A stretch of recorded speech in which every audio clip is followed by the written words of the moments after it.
It's time for the most listened to high school football scoreboard show in the state of Alabama. The WQSB High School Football Scoreboard, presented by Southern Elite Realty in Guntersville. For the next 3 hours, we'll give you the scores for this week's games. Now, let's go to the scoreboard with your hosts, Jeff Allen and Phil Harris, on Alabama's Country Giant, WQSB.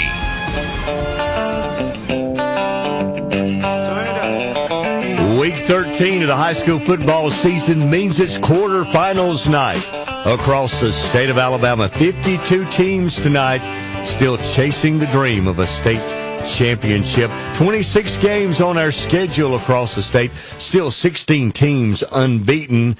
And Phil, the winners tonight in 6A through 1A, they're headed to the semifinals. In 7A, we have a couple of teams headed to the finals. Of course, it turned out to be kind of a damp, rainy night. It may have affected games just a little bit, but still a great night for high school football. It isn't too cold out there, but you had some huge games going on. We had some last night, some finals coming in now, and not really a whole lot of big surprises, but some great football nonetheless. And let's get you up to date on what we have this evening. I'm going to begin in Class 6A, where we've got an update now. Muscle Shoals has just scored a touchdown and taken a lead on Mountain Brook. It's 24-7 as they play at Muscle Shoals tonight. Clay Chalkville has led this throughout, as Clay Chalkville leading Homewood 28-10. Down in the southern part of the 6A bracket tonight, Benjamin Russell and Hueytown, that score has just changed. Benjamin Russell now up 27-13, and Saraland, they're leading Pike Road. That score now 49-20. Most of these games now entering the fourth quarter. In Class 5A, of course, last night, as many of you probably already heard, the Scottsboro Wildcats beat number 4 Fairview. Fairview previously unbeaten at 12-0. Scottsboro got a 27-yard field goal with about a minute and 25 seconds remaining by Cole Reich, and the Scottsboro Wildcats outlasted Fairview 16-14. This was one of those great high school classic, hard-hitting, hard-nosed football games. The Wildcats moved to the semifinals for the second time, or actually the third time in school history. It'll be the first time the Wildcats will host a playoff game in the semifinals. And as Coach Tyler Van said, an all-black semifinal. Games going on right now. Moody and Briarwood, the winner of this one, will play Scottsboro. Moody right now is leading 30-21 as they play in the second half. Moody just got a safety to extend their lead to 9. It is right now Viger leading over Clay Central in the southern part of the bracket. They're leading 7-0. Williamson's pulling away from Catholic Montgomery now. This game was close early, but Williamson is pulling away. They're up 34-10 as they play second half. In Class 4A, the Plainview Bears carried a huge crowd over to Good Hope, and Good Hope was a entertaining host, but the Plainview Bears were too much for the Raiders. Plainview wins it, goes to 13-0 on the season as Coach Dale Pruitt's squad. Hats off to them. They'll play at home next week. They beat Good Hope 28-7. They will play the winner between Anniston and Dashler. Anniston right now is leading Dashler in the second half 25-7. And right now in the southern part of the bracket, Jackson's on top of W.S. Neal 43-7. And St. Michael's is pulling away from Bullitt County now. Second half, St. Michael's is on top 38-14. I feel Anniston has just scored and taken a 31-7 lead over Deshler as that game just into the fourth quarter tonight. Moving on to Class 3A this evening, the Geraldine Bulldogs on the road playing the 3A state champion from last year. The last time these two played, it was Mars Hill 27-21, defeating Geraldine. Tonight, it's all Mars Hill as they got up early in the game as it's headed to the fourth quarter. Mars Hill's up on Geraldine 42-0. Piedmont, they're leading Gordo at the Field of Champions tonight. That game is much closer than I thought it would be as Piedmont. It's now 22-20 as Gordo has added a touchdown, and Piedmont is up by 2 at 22-20. In the southern part of the 3A bracket, Southside Selma is leading Glenwood 26-14, and Bayside Academy right now, they're on top of Montgomery Academy. That score is 16-13, and that game, Phil, at Mars Hill has just gone final, and Mars Hill is headed to the semifinals once again. The final score, Mars Hill 42 and Geraldine nothing in that game. Mars Hill with the opening kick, then 2 plays. They were in the end zone, and then Geraldine goes 3 and out. They punt to Mars Hill. They return it like 82 yards for a touchdown. So in the first 3 minutes of the game, Geraldine is down 14-0, and you know as well as I know, it's tough for Geraldine to come back in a game like that. Yeah, definitely so. And then when Piedmont got it back, they had a 65-yard run to make it 21-0 before Geraldine could really get settled in. And, of course, you just, like you say, Geraldine couldn't afford to fall behind like that. And, Jeff, you and I talked about this before we went on air. This may be the best team in history as far as Mars Hill goes. I mean, they have just drilled everyone, and they're headed back to the semifinals next week, and they'll play the winner of Piedmont and Gordo. Phil, before we go into 2A, St. Michael's has just scored a touchdown. They're up on Bullitt County now, 45-14 in their game as they're beginning to pull away. It looks like St. Michael's and Jackson are headed once again to a semifinal matchup. Those two teams played earlier this year. Also, Benjamin Russell has just added a touchdown, and they're up 3 scores on Hueytown in the fourth quarter of their game.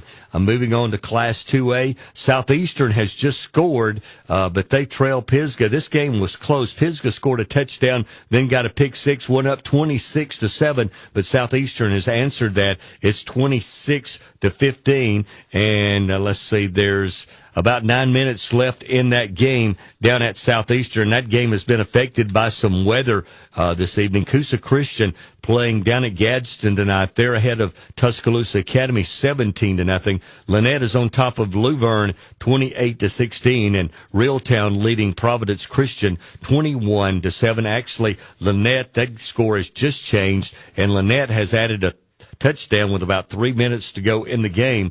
Lynette is up on Laverne 35-16, so it looks like Lynette headed to the semifinals. Last night in Class 1A, Marion County, a perennial playoff power, took a fight to Addison, but Addison was able to pull away in the second half, got up 28-16. Marion County added a late touchdown, but Addison moves on to the semifinals as they knock off Marion County 28-22.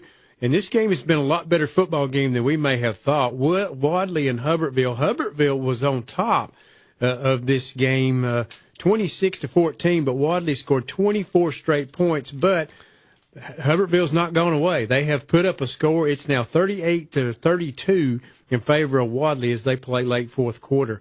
One final from tonight's game. Maplesville has advanced to the semifinals once again. They knocked off Southern Choctaw 42-0 as that one went final. And Leroy is taking on McKenzie at Leroy tonight. And right now, Leroy is leading over McKenzie by the score of 38-26. Moving on to Class 7A tonight, a couple of games in Class 7A. Thompson is on the road at Central of Phoenix City. These two played for the state championship last year in 7A, and Thompson won the game 21-7 tonight. Thompson leads down at Central of Phoenix City 28-14.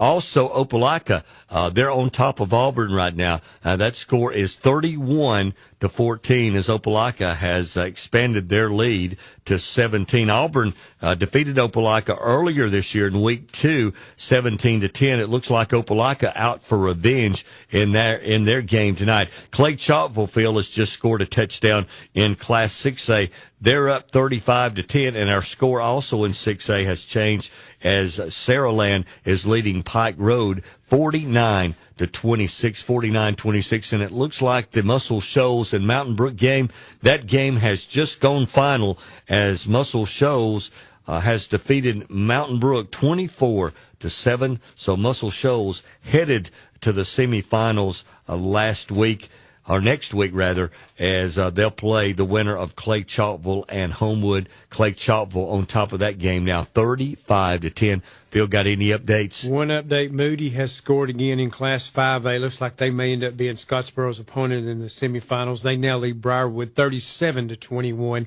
in the fourth quarter. So final scores from last night and tonight, it was in 6A. Muscle Shoals 24-7 over Mountain Brook. Last night, Scottsboro by 2 over Fairview 16-14. Plainview defeats Good Hope 28-7. It was Mars Hill over Geraldine 42-0 tonight. By the same score in 1A, Maplesville shuts out Southern Choctaw 42-0. And last night, Addison came from behind. They trailed at halftime.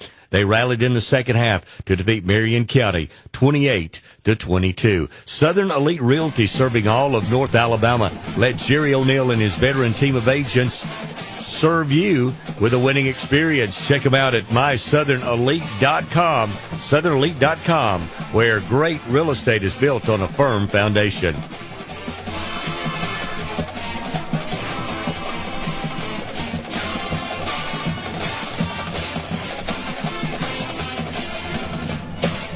Pax Nursery and Garden Center on Highway 168 between Boaz and Kilpatrick reminds you fall is time for planting, and they have a large selection of fruit trees, blackberry plants, grapevines, blueberry bushes, shade and flowering trees, encore azaleas, hydrangeas, roses, hollies, boxwoods, and much more. They also have mulch, pine straw, concrete pots, and statuary. Follow them on Facebook to see what's new. Pax Nursery and Garden Center, open Monday through Friday 7:30 to 4:30 and Saturdays till noon. On Friday nights, the big wins happen under the lights. But at Gadsden State Community College, the victories happen every day. Whether it's working toward a college degree, mastering hands-on workforce training, or charging into the healthcare career, Gadsden State is here to help you find and reach your next set of goals. Financial assistance is plentiful, classes are flexible, and opportunities are wide open. Enroll at Gadsden State and let's start your next big win. Visit gadsdenstate.edu to get started. Ace is the place with the helpful hardware, folks. Ace gift cards are perfect for giving to the DIYer, homeowner, or anyone else on your list this holiday season. Right now, Ace Rewards members get an additional $10 gift card free with the purchase of a $50 gift card. Not a member? No problem. Just sign up today. Limit 2 free gift cards per Ace Rewards account. Sign up and start saving today at Weathers Ace Hardware.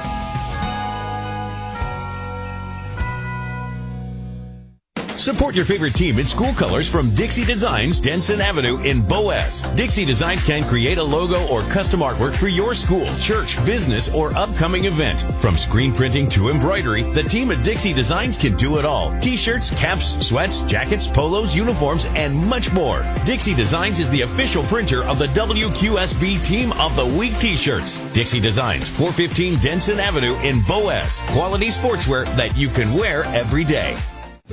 At Family Savings Credit Union, we believe in people helping people. Whether you're overcoming challenges or building on great credit, we're here with real support, smart guidance, and personalized plans. Because you're not just a number, you're family. Apply online for quick turnaround. FamilySavingsCU.com. Family Savings Credit Union, where your money grows with you and your family. Member accounts insured by NCUA. Friday night lights are shining bright across our community, and Coca-Cola United is proud to be on the sidelines cheering with you. From the first kickoff to the final whistle, we're here to support our hometown athletes, coaches, and fans. Nothing brings people together like football, and nothing refreshes like an ice-cold Coca-Cola. Coca-Cola United, celebrating our community, one game at a time. Take the WQSB High School Football Scoreboard with you wherever you go. Download our free WQSB app for your phone and smart device. Now, back to the Scoreboard on Alabama's Country Giant, WQSB. It's our final 3-hour scoreboard of the 2025 season, but we will be back next Friday night for a abbreviated scoreboard on semifinals night. Let's get you caught up now. If you're just joining us, Class 5A games in action tonight. We've got Moody score showing 37 to 21, also 38 to 21, but Moody's on top in that game over Briarwood. That in the fourth quarter. Also tonight, Viger is leading Clay Central 7-0. Haven't had an update on that score since halftime. And Williamson is leading the defending 5A state champion 41-10. That would be Catholic of Montgomery. And it looks like, Phil, the Moody score has changed again. It's now 44-21 as the Blue Devils pull away. And it looks like that will be the Scottsboro Wildcat opponent for next week. The last time Scottsboro played in the semifinals, 1997. They're going to play at home. They've only played Fairview one time in history to last night. 1926, one of the first years of Scottsboro high school football, they played Fairview. But big win for Scottsboro. We'll talk more about that later in the program, and we look to get Coach Tyler Van on later in the show tonight. But a big win for the Scottsboro Wildcats last night over Fairview, 16-14. Well, yeah, that was huge. Class 4A, last night the Plainview Bears, as we told you about, they beat Good Hope 28-7. As the Bears move on to the semifinals and go to 13-0 on the season. Owen Hope had 15 carries, 115 yards, and 2 touchdowns. Brody Hodge added 16 carries, 73 yards, and a touchdown. And the Plainview Bear defense really stepped up as they knock off Good Hope 28-7. Looks like they may be playing Anniston. Anniston up big in the second half as they lead over Dexter by the score of 31-7. And incidentally, that game will be played at Rainsville next week. And you better get a seat early for if you're going to Plainview next Friday night. Jackson in the southern part of the bracket is leading over W.S. Neal 50-7. So it looks like they're going to go on to the semifinals, as is St. Michael's. They're up big on Bullock County 45-22 as they play late second half. And moving on to Class 3A, where there's one final in tonight. Long ride for the Geraldine Bulldogs, and they were knocked out of this one early as Mars Hill got up 21-0 at the end of the first quarter, 35-0 at half. They win the game tonight 42-0 as the defending 3A state champion headed back to the semifinals. Last year, Mars Hill played Piedmont in the semifinals. Could be the matchup again this year as Piedmont has now scored again. They've taken a 28-20 lead over the Green Wave of Gordo over at the Field of Champions in Piedmont tonight. In the southern part of the bracket, Southside Selma, we're going to talk more about this team later in the program. They've been impressive this year. They're leading Glenwood Academy 26-14, and now Bayside Academy, Phil, has taken a 23-13 lead over Montgomery Academy as Bayside was behind early, but they've rallied and scored 16 unanswered points, and they now lead 23-13 over Montgomery Academy. Of course, in Class 2A, it was last night, or actually, it was tonight, 2 finals in already. I was going to say last night, but this is tonight. Coosa Christian, Tuscaloosa Academy. This game was played. This is a rematch in the quarterfinal round. This game was played earlier in the season over at Tuscaloosa Academy, and Coosa Christian kind of run away with it, but a lot different game tonight. I don't know if it may have been the weather. Maybe Tuscaloosa Academy attacked Coosa Christian a little bit differently, but Coosa Christian defensively got it done. They shut out Tuscaloosa Academy 17-0. It wasn't pretty, I'm sure, but they just consistently pulled away. Coosa Christian moves on to the semifinals. No surprise here. Right now, the Pisgah Eagles, they hit the road to go down to Rimlap. This game was close early. Pisgah was up 8-7, but in the second half, they extended the lead, then got a pick six to go up 26-7. Southeastern has came back, got a touchdown and a 2-point conversion. It's 26-15 late in that game. The Eagles lead by 11. The winner of that game will play Coosa Christian. In the southern part of the bracket, Reeltown has defeated Providence Christian 28-7 as they move on to the semifinals. And right now, Lynette is leading over Luverne by the score of 35-16. Phil, that game did go final at 35-16. Lynette, they advance, and they will play Reeltown next week. Those two teams from the same region, as Lynette was the number 1 seed, Reeltown the number 2 seed. They'll play at Lynette next Friday night in the semifinals in the South 2A bracket. Moving on to Class 1A tonight, a couple of finals in. One from last night, Addison over Marion County, 28-22. Wadley, they extended their lead now to 46-32. as they play in the fourth quarter against Hubbardville. Hubbardville battled them and was ahead most of this game, but Wadley has wore them down and taken a lead at home to 46-32. Tonight, Maplesville, they're the number 2 ranked team. They played for the state championship against Wadley last year. Wadley won that game, but Maplesville headed back to the semis as they defeat Southern Choctaw tonight 42-0. Looks like they'll play unbeaten Leroy as Leroy has extended their lead now to 54-32 as they play in the fourth quarter of their game at McKenzie tonight. McKenzie also unbeaten. And it looks like, Phil, just an update from Piedmont. Piedmont getting a fourth down interception, and they're able to running out the clock over Gordo tonight. And as you told us earlier, Gordo hadn't thrown the ball very much this year, so we're not surprised when they throw it that they may get an interception. Yeah, because I heard in the pregame show they'd run over 600 plays with their offense this year, only 8 passes. So, they were forced to throw late in the ball game, out of character there, so it looks like Piedmont's in pretty good shape. If we go up to the scores, we go back up to 7A, 2 semifinals games. As these two teams won't play next week, they'll go to the finals after tonight. Right now, Thompson's leading over Central of Phoenix City in the second half, 28-14. And in the southern part, it's Opelika and Auburn going at it. Auburn won earlier in this season, and this game's being played at Auburn. But right now, Opelika's got the upper hand, 31-21, as they play in the second half. And once again, before we go to break, we're going to run down all our final scores. Phil, that game did go final at the Field of Champions. Piedmont has advanced, and we're going to get a rematch of the semifinals once again next week at Mars Hill as the Bulldogs, unbeaten 13-0, will play Mars Hill 13-0. So Muscle Shoals a winner tonight over Mountain Brook 24-7.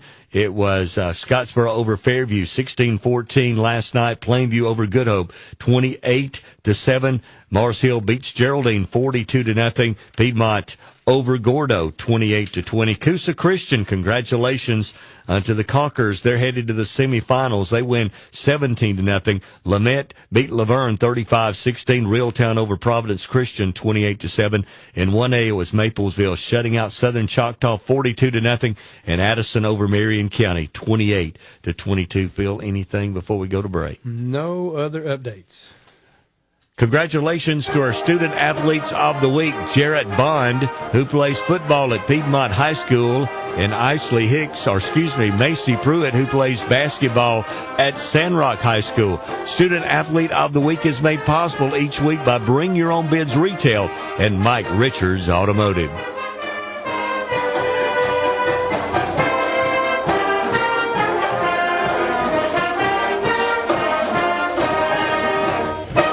Are you struggling with shortness of breath, chronic cough, or sleep issues? There's a new expert in town. Introducing Dr. Zulkernan, a board-certified pulmonologist now accepting new patients right here in Gadsden. Whether it's asthma, COPD, or sleep apnea, we're here to help you breathe easier and live better. Riverview Pulmonary Associates, located in the Medical Arts Building at 303 Bay Street, Suite 100. Call 256-413-6520 to schedule your appointment with Dr. Zulkernan today. Everybody in the community enjoys a football Friday night, coming together to cheer on your favorite team at schools. For over 75 years, Marshall DeKalb Electric Cooperative has provided the electricity to heat and cool the homes, schools, businesses, and light the playing fields in our communities. Marshall DeKalb Electric employees Jamie Camper, Christy Farmer, Kelly Horton, Lacey Lowry, and Josh Creech were proud to play, cheer, and perform for Boaz High School, and now provide you with the power for your everyday life. Hey, it's Friday Night Lights. Cooler weather and great deals on new and used cars, trucks, and SUVs at Alexander Ford in Boaz. Come see us before you buy your next vehicle. We do not have what you want. We'll order it for you. We have been in business for over 50 years and want to thank our customers and invite you to come see why people come see us again and again. The automobile business has changed, but Alexander Ford still values family, friendships, and good hometown people. Good luck to your school this football season, and come see us at Alexander Ford in Boaz. Friday nights in the fall are special nights in our communities. It's when everyone comes together to cheer for our football teams, bands, and cheerleaders. This is DeKalb County Sheriff Nick Weldon. As you enjoy this football Friday night, I would like for you to think about the young people. who are making decisions right now that could put their future at risk. Drugs are destroying the lives of our youth. Help us stop drug activity by reporting it to DeKalb County Sheriff's Office.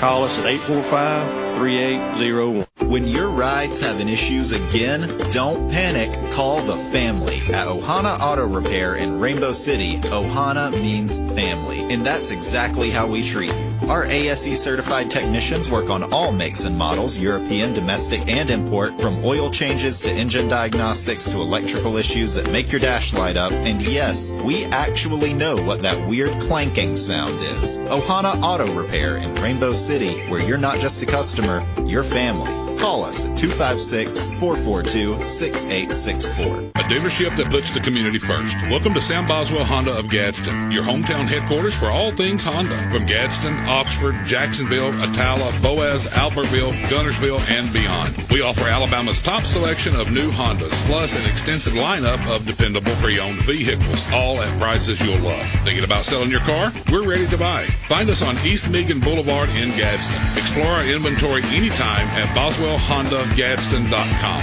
Sam Boswell Honda. Vehicles you can depend on, people you can trust. You can listen to high school football action each week on WQSB's sister station. WKXX 102.9 brings you Hoax Bluff Eagles football, and Power 107.5 covers Albertville Aggie football. Now back to the scoreboard on Alabama's country giant WQSB. And we got a final from rainy and foggy Rimlap, Alabama tonight, as the Pisgah Eagles have advanced to the semifinals once again. I think this is the third time in 4 years the Eagles going to the semifinals as they defeat Southeastern 26-15 tonight, and they will host Coosa Christian next Friday night for the right to play for the 2A state championship. So, Phil, I'll just start there in Class 2A because all the final scores are in Class 2A tonight. In the southern part of the 2A bracket, Lynette has defeated Luverne 35-16, and Reeltown was a winner over Providence Christian 28-7.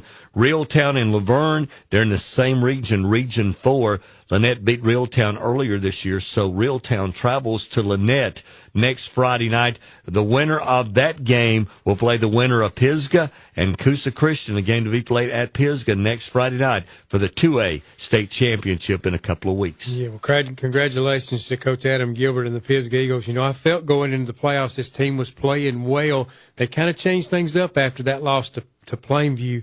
And this team has really played well since. What a great win for the Eagles. Let me tell you what Little Bird told me today. I understand that Coach Gilbert also got engaged in the last few days. Yeah. So, I heard something like that. Yes, I heard he got engaged. So he had two big wins this week then, didn't he? Yeah, well, the thing was, when I saw a picture of him with his girlfriend, and I've never seen such a big smile in my face. So I knew something was up. But, yeah, congratulations to him.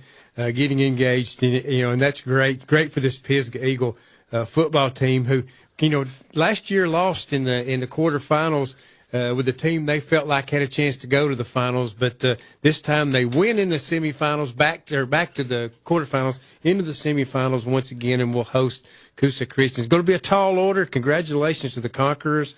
What a great job they have done. They were the favorite to get to this point so far, but congratulations to them for holding serve. Played well again tonight, and they move on to the semifinals. In Class 1A, two finals in. Addison last night beat Marion County 28-22, and also tonight, Maplesville has shut out Southern Choctaw. Final score there was 42-0. Games in progress. Wadley has pulled away in the second half. They're leading over Hubbardsville. Hubbardsville gave it a valiant effort for a while. They led 26-14, but it's been all Wadley since that point, as Wadley scored 40 points to Hubbardsville's 6. And right now Wadley is on top 54-32, and Leroy Lake is leading over McKenzie 54-32.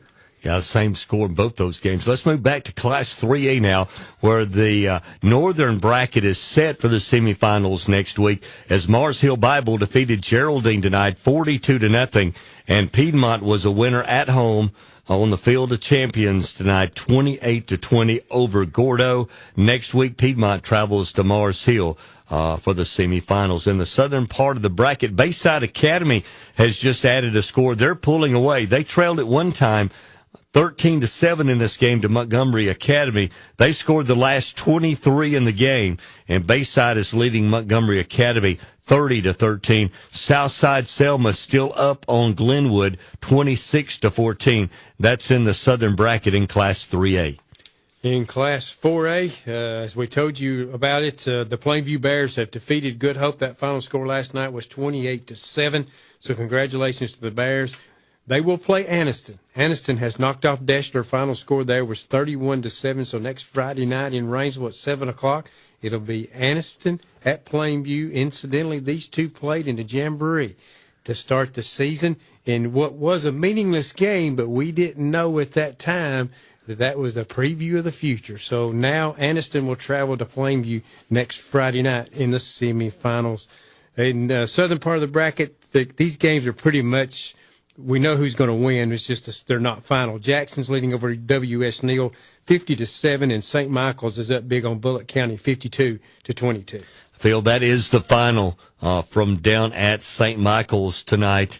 They win 52-22. Looks like that's going to set up a rematch from earlier this year between St. Michael's and Jackson. Those two teams have been number one or number two. Jackson was number one most of the year until St. Michael's knocked them off. St. Michael's became number one, Jackson number two. They're going to play next week for the right to play either Plainview or Anniston in the state championship game in Class 4A. We want to move now to Class 5A tonight. And again, the Scottsboro Wildcats, what a great win last night. Last minute win anyway, over Fairview, kicking the field goal to take the win 16-14 at Dalford Smith Stadium last night. Moody has pulled away from Briarwood. This game was close through about 2.5 quarters, but Moody now comfortably on top, 52-21. Viger still leading Central. It's in the fourth quarter now, 7-0. And the Williamson game, Phil, has gone final. Williamson has advanced as they beat Catholic of Montgomery 41-10. And if Viger wins, that's going to be a rematch because Williamson and Viger are in the same region. And Williamson beat them earlier this year. But Williamson a winner tonight, 41-10 over Catholic of Montgomery. And Phil, I can tell you before you go to Class 6A, it is a final. Benjamin Russell has advanced as they win 40-13 over Hueytown tonight. Yeah, they pulled away in that game. Hueytown kept it close for a little while, but Benjamin Russell goes to 11-1 by winning 40-13. Other finals, Muscle Shoals knocked off Mountain Brook.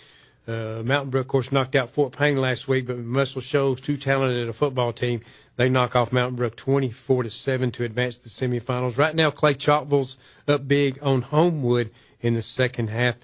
Score there is 35-17 as Homewood's closed it down just a little bit. Muscle Shoals will play the winner of that game. Benjamin Russell's waiting on the final of the Saraland Pike Road game. Right now, Saraland's up big, 56-26 over Pike Road in the fourth quarter. Phil, I can give you the finals to fill out your 6A bracket. 56-32, Saraland, unbeaten on the year. They're 12-0 as they beat Pike Road 56-32, and it just gone final down at Clay Chalkville tonight. They beat Homewood 35-10. So Muscle Shoals and Clay Chalkville, two unbeaten teams, will square off next week. And Clay Chalkville will travel to Muscle Shoals to take on the Trojans next week in that game at Muscle Shoals, and that should be a good one in Class 6A. And just understand that Thompson has scored. They're lining up to kick the extra point, and they're up now 35-14 as the extra point is good in the fourth quarter. So it looks like the Thompson Warriors are going to advance again. They were the 7A state champion, beating Central of Phoenix City last year. And they're playing at Central Phoenix City tonight and now up by 3 scores in the fourth quarter. And Auburn has come back and made this a close game, Phil. 31-28 as Opelika leads Auburn late in the fourth quarter in that game. They're playing at Auburn tonight. Have you got anything? That is it. No updates on any other scores. All right, let's just run through our finals once again. I'll begin in Class 6A. Here's just the finals tonight. In 6A, it was Muscle Shoals over Mountain Brook, 24-7. Clay Chalkville, a winner over Homewood, 35-17. Benjamin Russell beat Hueytown 40-13, and Saraland over Pike Road, 56-32. In 5A. In Class 5A, the finals last night, it was Scottsboro beating Fairview 16-14. Williamson, they knocked off Montgomery Catholic 41-10. Plainview was a winner over Good Hope 28-7. Anniston beat Deschler 31-7. St. Michael's beat Bullock County tonight by the score of 52-22. In 3A, here are your finals. One just final in 3A. Bayside Academy, they have defeated Montgomery Academy 30-13. Piedmont over Gordo 28-20. Mars Hill beats Geraldine 42-0. All the 2A finals are in for tonight. Pisgah over Southeastern 26-15. Coosa Christian shuts out Tuscaloosa Academy 17-0. Lynette over Luverne 35-16, and Reeltown beats Providence Christian 28-7. In Class 1A, two finals right now. Addison was a winner over Marion County 28-22, and Maplesville beat Southern Choctaw by the final score of 42-0. And you can be part of the show this season by submitting your game day photos from the field to the sideline to the band and all the fans in the stands. Upload your photos from the game tonight on the WQSB High School Football Scoreboard Facebook page. Show your school spirit and be part of the Friday night tradition that is the High School Football Scoreboard.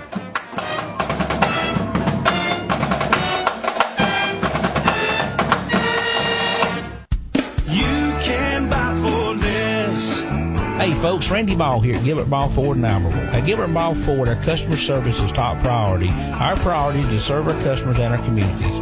We'll appreciate having you as our customer and look forward to serving you again. Come see the difference at Gilbert Ball Ford in Albertville. And remember folks, if you don't come see us, I can't save you any money. And visit our website at gilbertballford.com. You can buy for less. You can buy for less. Shop and save during the Black Friday sale going on now at the Furniture Shop, Lazy Boy Comfort Studios in Albertville and Henniger. Get 20% off store-wide, plus amazing savings on this area's largest selection of Lazy Boy recliners. A select group of recliners, too, for $999, and lift chairs for $899. The Black Friday 20% store-wide savings event on quality handcrafted Lazy Boy comfort in Saturday, December 6th at the Furniture Shop, Lazy Boy Comfort Studios in Albertville and Henniger. Let the shopping begin. In sports, every point counts. And at Alpha Insurance, we know when it comes to your budget, every dollar counts. That's why we work to get you the lowest rates and best discounts available. Plus, every Alpha policy comes with personal service from our hometown team. Call Alpha to start saving today. In North Alabama, call us, Cy Giles and Holly Bobo at the Giles & Bobo Insurance Group. You can reach us at 256-538-8201 or stop by our office at 410 5th Avenue Northeast in Attala, Alabama. It's football time in Alabama. The players are hitting the field, the cheerleaders are firing up the crowd, the drum major is striking up the band, and we all stand for the national anthem. This is Congressman Robert Adderholt. While you cheer your favorite team this season, I'll be on President Trump's team shaking things up in Washington. When we stand on conservative principles, it's a win for everyone. I'm Robert Adderholt, and I approve this message. Paid for by Adderholt for Congress.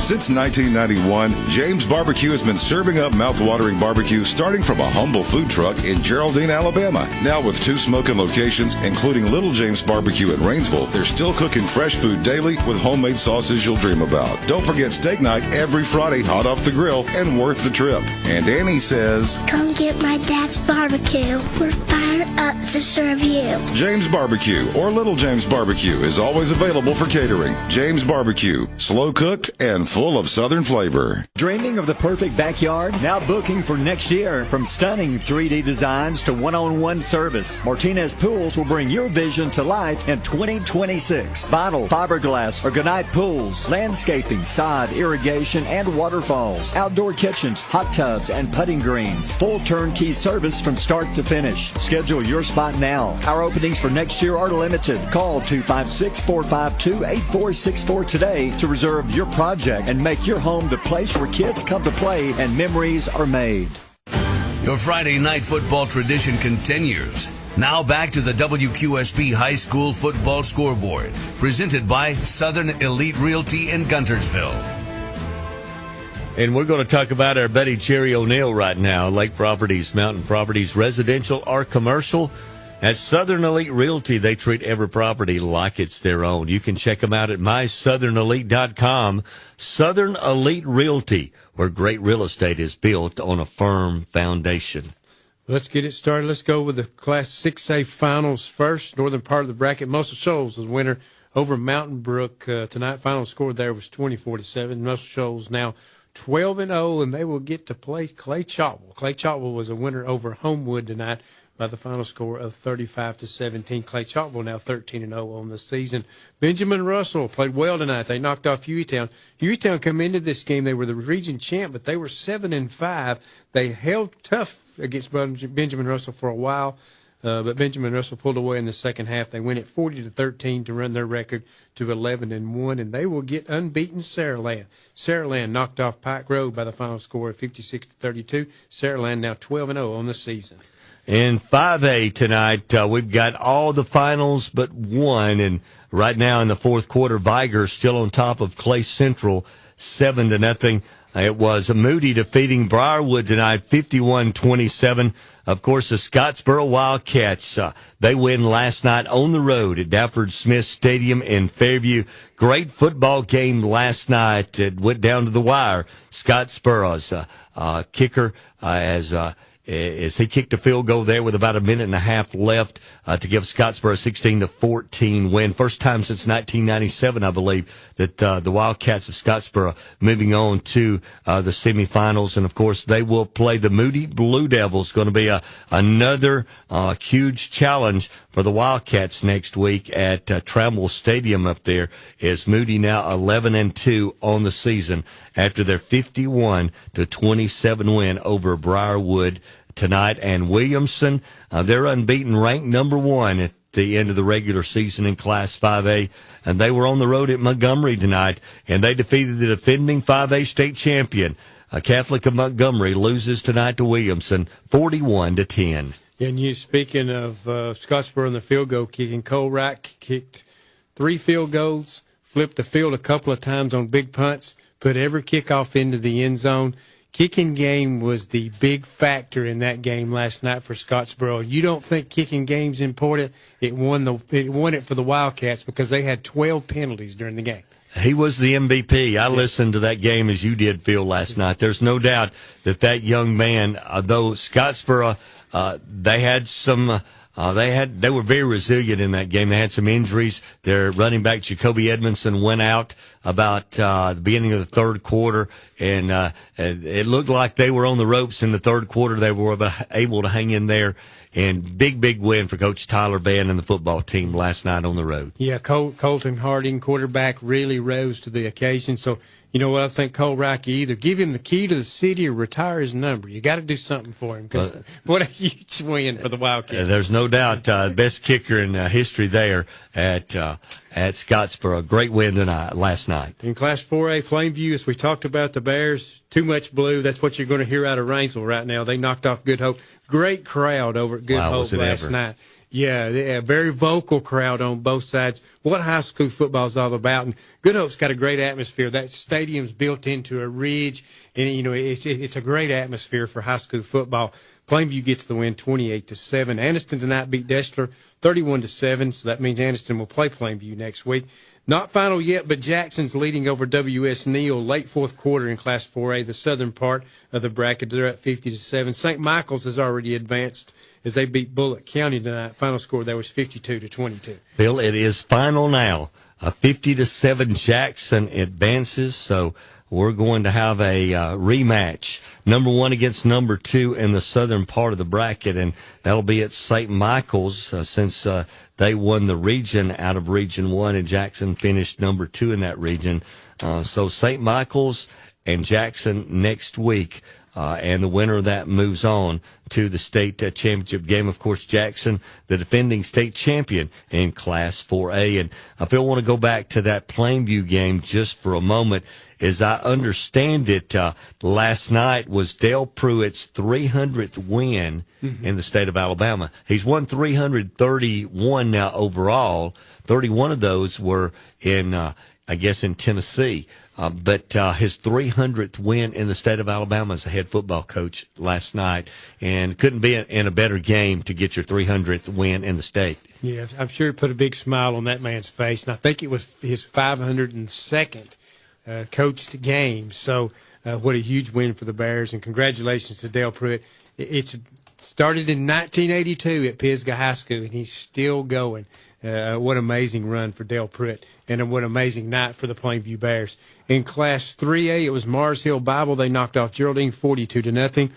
Piedmont, in a great football game, this Gordo football team, it was just line up, snap the ball, and run right at Piedmont all night long. Somehow, some way, Piedmont was able to get enough offense going to outlast Gordo by the final score of 28-20. So congratulations to the Bulldogs. They move on to the semifinals and will travel to Mars Hill next week. Southern part of the bracket, Southside Selma is leading over Glenwood in the fourth quarter, 34-14. I'm sorry.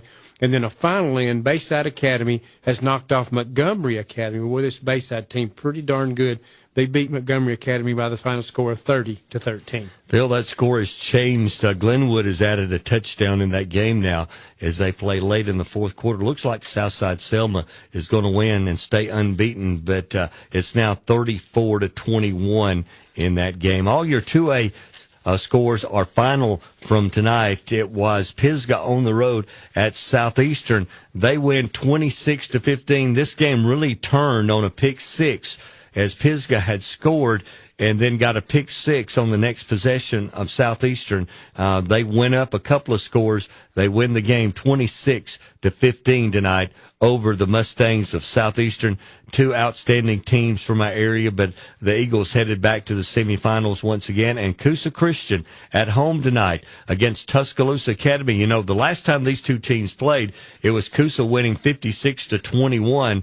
But tonight, in the rain and in the weather, Coosa Christian shuts out Tuscaloosa Academy 17-0. And I remember the night of that game, Phil, we talked to Coach Rush Probst, and he talked about a night like tonight. He said, you're going to have one night in the state playoffs where it's going to be damp and wet. There's going to be a slick ball that you're going to have to win the football game running the football. And they must have done that tonight at home, 17-0 over Tuscaloosa Academy. They'll travel to Pisgah next week to take on the Eagles. Lynette was a winner over Luverne tonight, 35-21, and Reeltown defeated Providence Christian 28-7, as Providence Christian was the only 4 seed still playing here in the quarterfinal round tonight. But Reeltown wins, and they will travel to Lynette next week. One update, Jeff, go back up to 5A. Viger has scored again. They now lead Clay Central 14-0, so looks like the Wolves may be moving on to the semifinals. In Class 1A, 2 finals in, Addison beat Marion County 28-22, while Maplesville beat Southern Choctaw 42-0. Still partials. Hubbardsville has scored again. They've closed the gap on Wadley a little bit. It's now Wadley 54 and Hubbardsville 38 as they play fourth quarter. And same scores we gave you last time. Leroy in the fourth quarter leading over McKenzie. The Bulldogs are up over the lines right now, 60-38. Well, Phil, let me update you there, because Wadley turned around and scored again, 60-38, both those scores, still 60-38 as those schools are still playing. And in Class 7A, it was 35-14. Central of Phoenix City scored, but I think they've just scored again, and they're attempting the extra point with 4:24 to go in the game. Thompson is on top 35-27 right now, and Opelika was a winner over Auburn 31-28. The PAT is good. Thompson now on top of Central of Phoenix City 35-28. So hold your horses. Yeah. That one's not over yet with 4:34 to go in the game, of 4:24, I should say. Yeah, amazing what has happened in this game. Thompson was up 35-14. Central Phoenix City scored, but then on a fumble, they got a scoop and score, And so Central of Phoenix City has closed it down to 7 with 4 minutes to go. So this one isn't over yet. We may be headed to overtime in this one again. These two teams played for the state championship. I truly believe that this is the state championship game tonight. Whoever wins this game is going to win in Class 7A. But Opelika was a winner over Auburn. That's a bit of an upset tonight, as Auburn had beaten Opelika earlier this year 17-10 back in week 2. Tonight, Opelika gets revenge with a 31-28 win over Auburn High School. Phil, that's the 101st time those two schools have played against each other. And you think about it, they're playing at Auburn, and the Central Phoenix City game is at Phoenix City. And those three schools right there, Opelika, Auburn, Central, and Phoenix City, they're not far apart, and all that action going on right there in that area. Yeah, you can throw a rock and hit each other. So, it's not very far apart at all. A great area down there. But, yeah, with some great football going on around the neighborhood there. And a special thanks to our Team of the Week sponsors this year. They were Dixie Designs, Wilson's Trophies, and Wilburn's Waxing Solutions. Now, this season, we handed out Team of the Week T-shirts and trophies to 11 schools and over 800 players and coaches throughout Northeast Alabama. Special thanks to our sponsors, Dixie Designs and Wilson's Trophies and Wilburn's Waxing Solutions.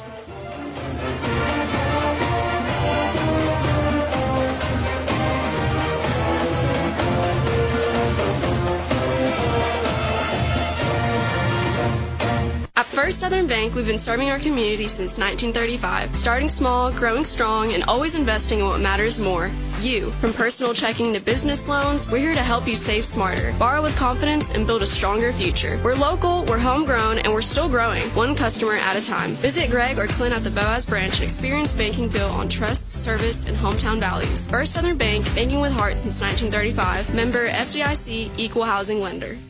Hi, I'm Randy Jones, your hometown trusted choice insurance agency. Randy Jones and Associates knows the playing field, and we have been proudly serving communities across North Alabama for 46 years. Having the right protection on the field is important.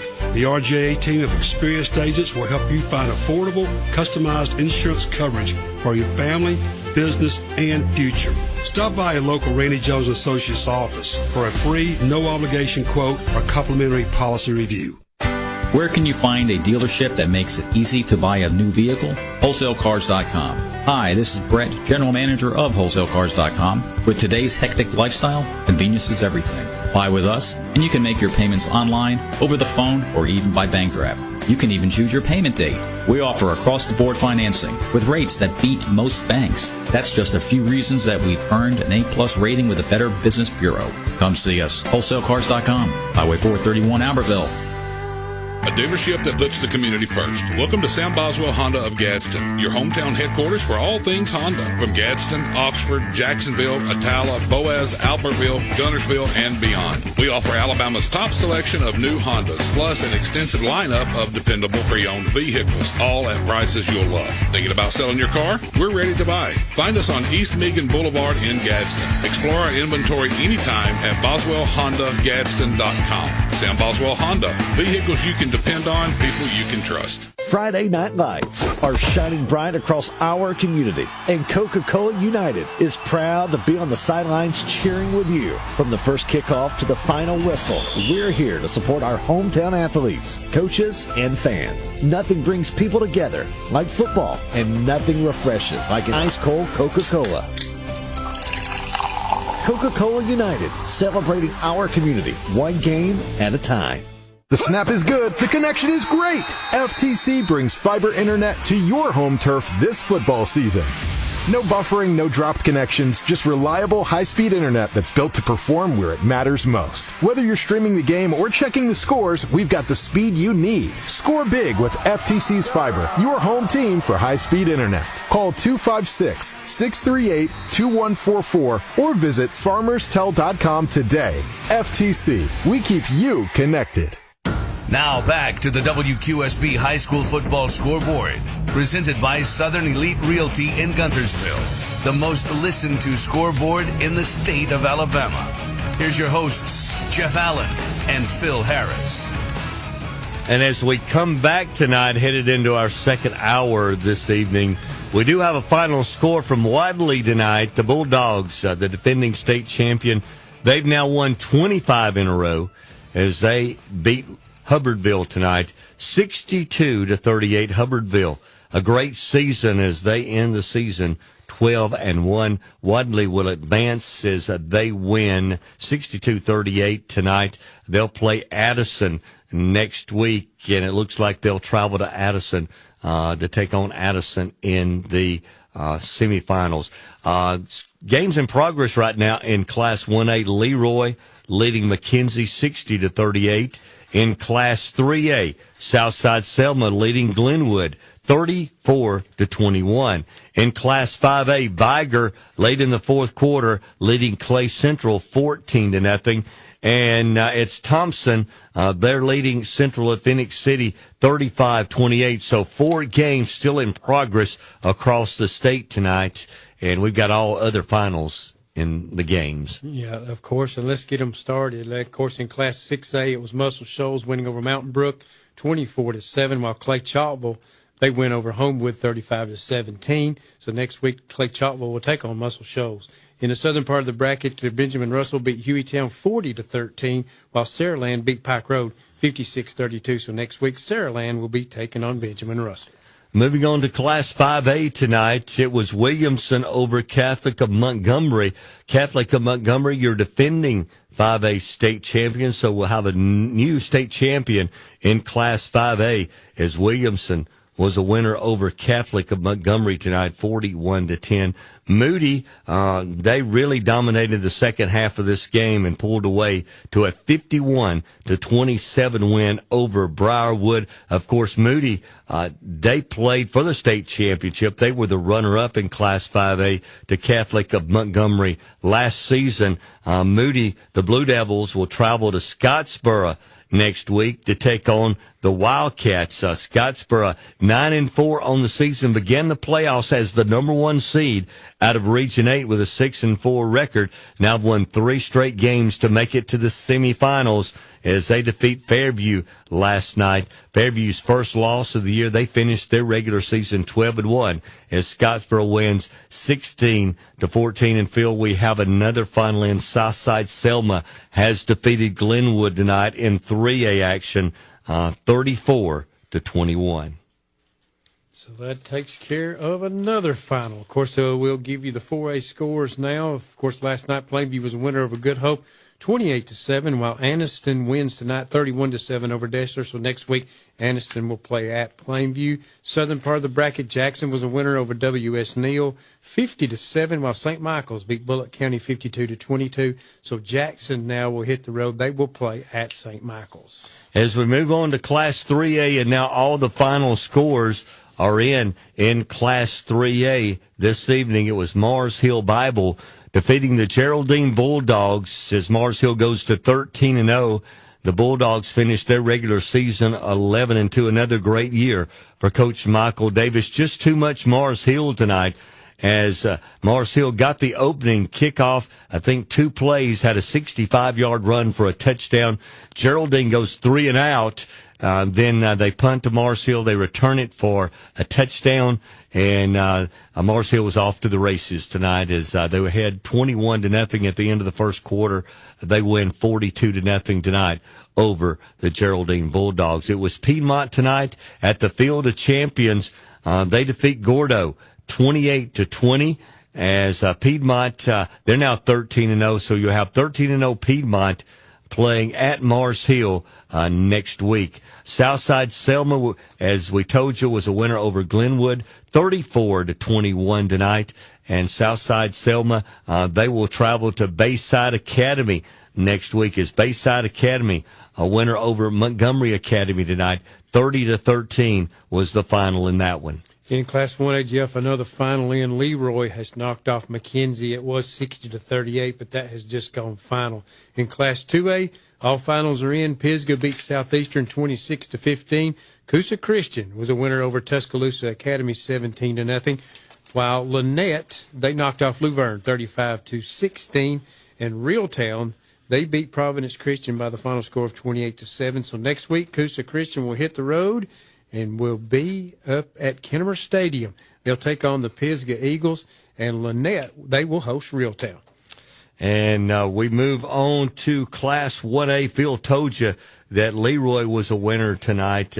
They defeat McKenzie 60-38. They're 13-0 on the year. They'll play at 13-0 Maplesville next week. Leroy traveling to Maplesville. Maplesville lost in the state championship game last year to Wadley, so they're headed back to the semifinals once again. And this year, Wadley, the Bulldogs now 12-0. They've won 25 games in a row. They were a 62-38 winner over Hubbardville, though Hubbardville led throughout the first half of this game, but the second half was dominated by Wadley as Wadley wins 62-38. And last night, it was Addison defeating Marion County, as Addison trailed at halftime in this game 16-8. But again, they dominated the second half and pulled away to defeat Marion County 28-22. 2016, the last time that Addison made the 1A semifinals. They'll have a challenge next week, but they'll at least play Wadley at Addison, as Wadley will come to Addison in the semifinal action next week, Phil. In Class 7A, of course, this game's still going on with about a minute remaining. It is right now Thompson leading over Central of Phoenix City 35-28. And, of course, the one that has gone final and will play for a state championship, that'll be Opelika. Opelika beat Auburn 31-28 and wait on the winner between Thompson and Central of Phoenix City, and that game will be played in Birmingham in about a week and a half. And, Phil, it looks like Central of Phoenix City may be in the red zone right now as they threaten to either tie this game or win it with a 2-point conversion. Don't know how much time is left in the game, and maybe you think the game is over. They're just playing one untimed down because the clock is not showing anything up there. Well, there was a minute when I looked just a second ago. That was the end zone touchdown. So at least Central has pulled to within one. It's now 35-34. They trailed at one time in this game 34-14. They scored, got a scoop and scored to make it 35-28. They've just scored again with 107, just under around a minute left in the game. And they will attempt the extra point, whether it be I think they'll probably try to tie the game at 35-34. Phil, the Viger game with Central of Phoenix City has gone final. 14-0 was the final score in that game. So the only game that we still have playing tonight is the one that's on the Alabama Public TV network tonight. And that's the battle between the two teams that played for the 7A championship last year, Thompson and Central of Phoenix City. And Central of Phoenix City attempting to, are they going for two, Phil? They looked like they were. They didn't send a kicking team out. They are going for two with 54 seconds remaining. So they're trying to win the football game tonight, or at least take a 1-point lead here with 54 seconds to go in the game tonight. And it is no good. So now I guess they will have to attempt the onside kick. 35-34 is the score right now as they play down at Central of Phoenix City. And so we're waiting for the final score in that one this evening. So that's where we are right now with about a minute left in the game. And when we go to break, when we come out of the break, the game may be over. But Wilburn's Waxing Solutions specializes in recoating gymnasium hardwood floors, tile floors, and they offer commercial cleaning. Contact Michael or Mikhail Wilburn at Wilburn's Waxing Solutions, or you can check them out on Facebook.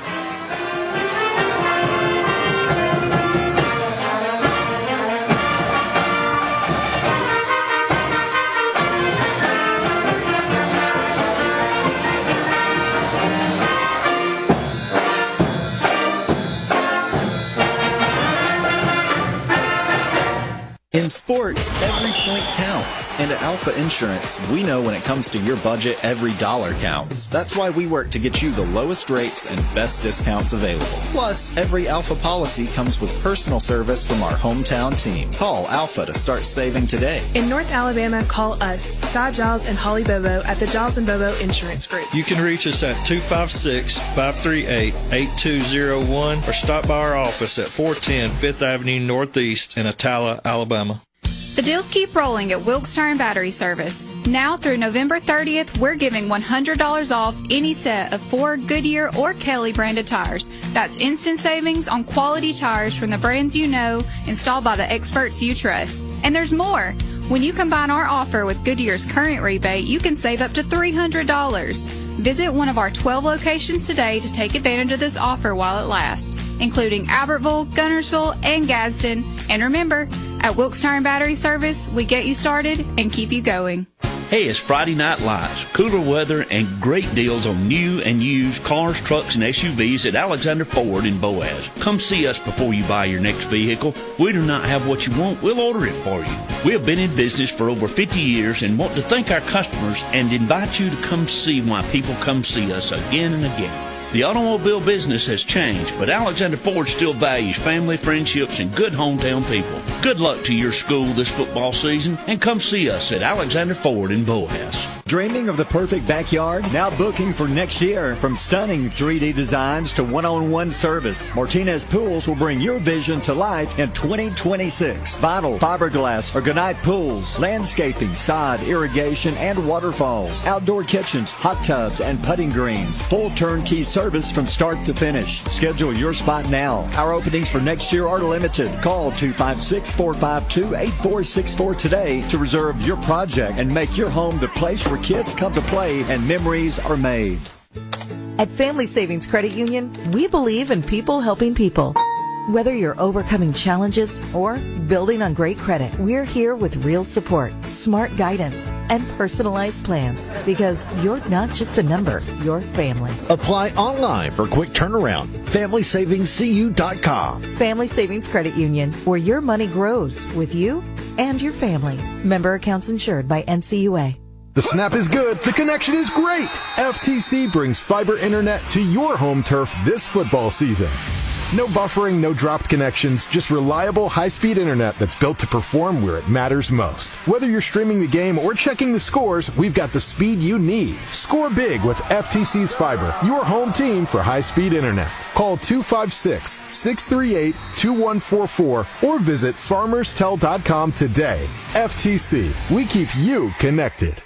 Score Time Scoreboards, the only authorized fair play dealer in Alabama. Owners Avery and Patty Hendricks would like to thank all our loyal customers for your patronage and trusting us to help you keep score for the past 31 years. From the new Scoreboard video boards at Boaz, Douglas High School, to all Scoreboard video boards at Birmingham City Schools and all points in between. Proudly serving the WQSB listening area with your scoring needs. No matter what team you root for, the game starts and stops with Score Time Scoreboards. Hey folks, Jerry O'Neill, broker and owner of Southern Elite Realty. We're so proud to be a part of the WQSB family and honored to help bring you the Friday Night Scoreboard. Lake properties, mountain properties, residential or commercial. At Southern Elite Realty, they treat every property like it's their own. Check them out at mysouthernelite.com. Southern Elite Realty, where great real estate is built on a firm foundation. Well, our final has fixing to hit the final. Thompson is going to hold on and knock off Central of Phoenix City 35-34. Thompson was up 35-14. Central Phoenix City got a touchdown pass and a scoop and score, then scored with less than a minute to go in the game, or right at a minute to go in the game.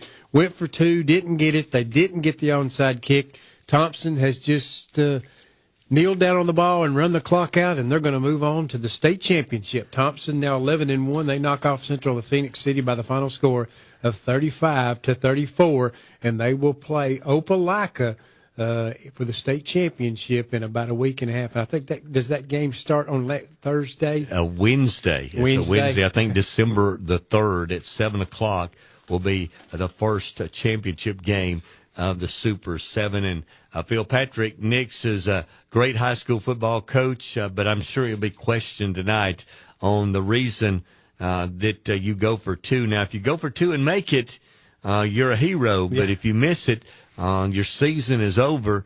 And Thompson wins it tonight, 35-34. But what a great comeback by Central of Phoenix City tonight to win. They lost the game, but they lost it late there with a touchdown pass with about a minute to go. But the scoop and score was kind of the difference in the game there as they got close and were able to get it to the kind of the last play of the game. Yeah, of course, that's the way games like this are supposed to be. A state semifinals, it's supposed to come down to a play like this, one play, one way or another, and Thompson gets it done. They're now 11-1. What a great football game. But hats off to Central of Phoenix City for getting off the deck and making a game of this at the end and actually had an opportunity to win.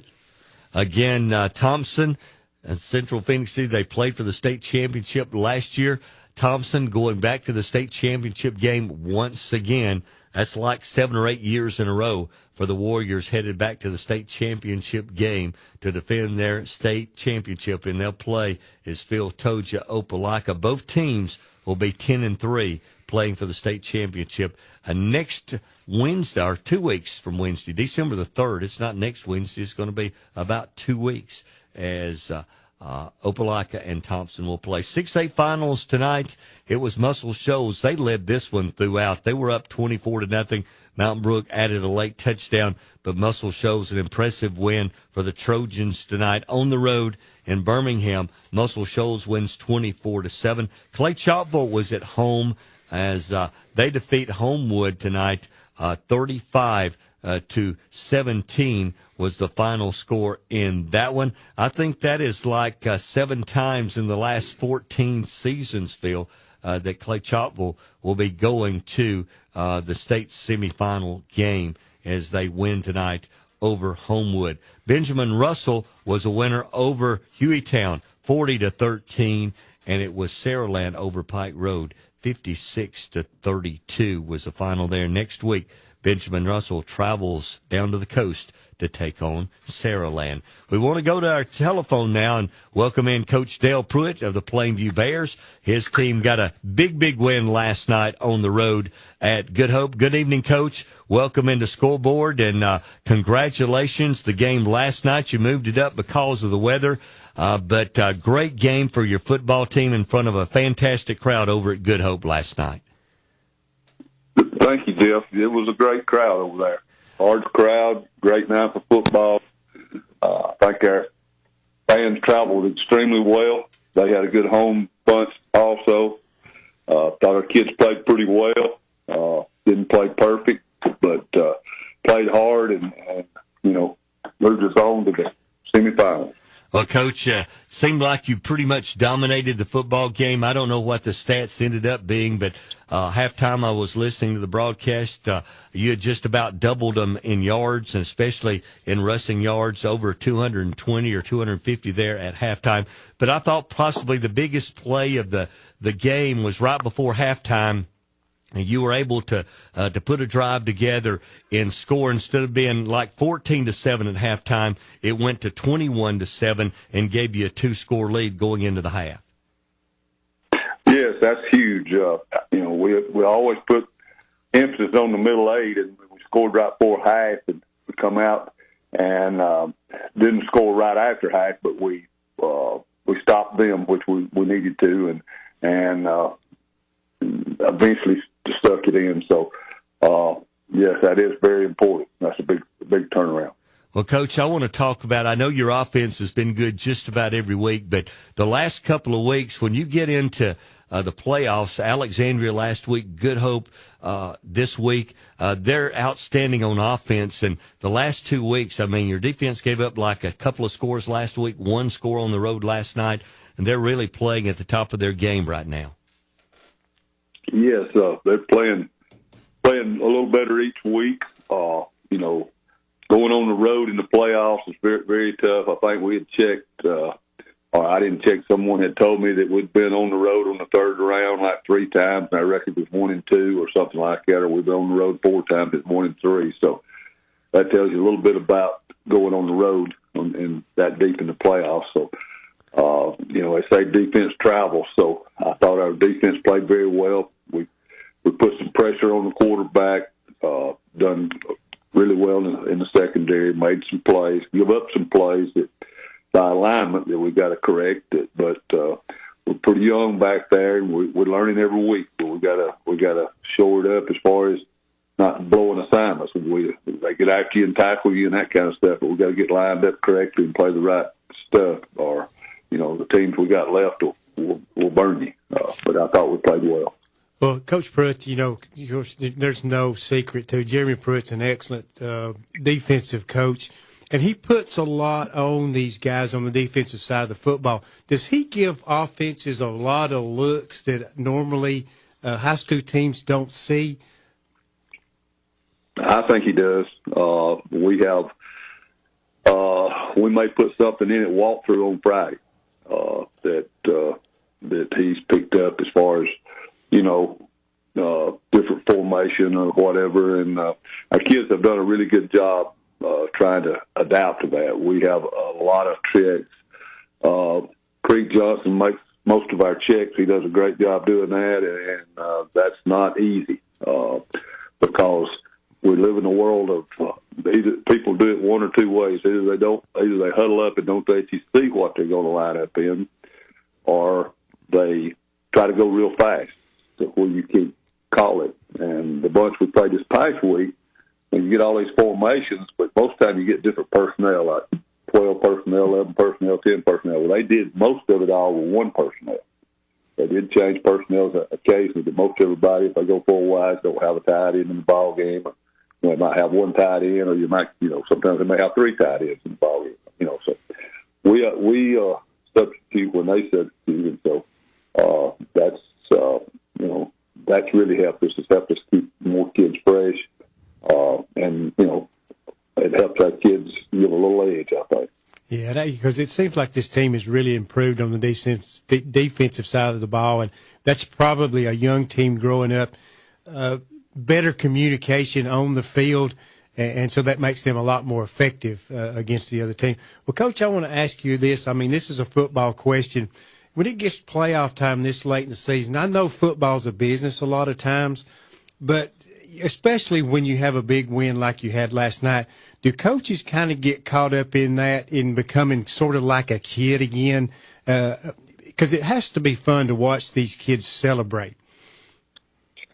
Well, if it's not fun in this business, you're not going to get rich in it, so you better enjoy it. So, but our kids, there's a fine line. We got to keep getting better, but you keep beat on each other every day. If you go do that, they get real tired of it.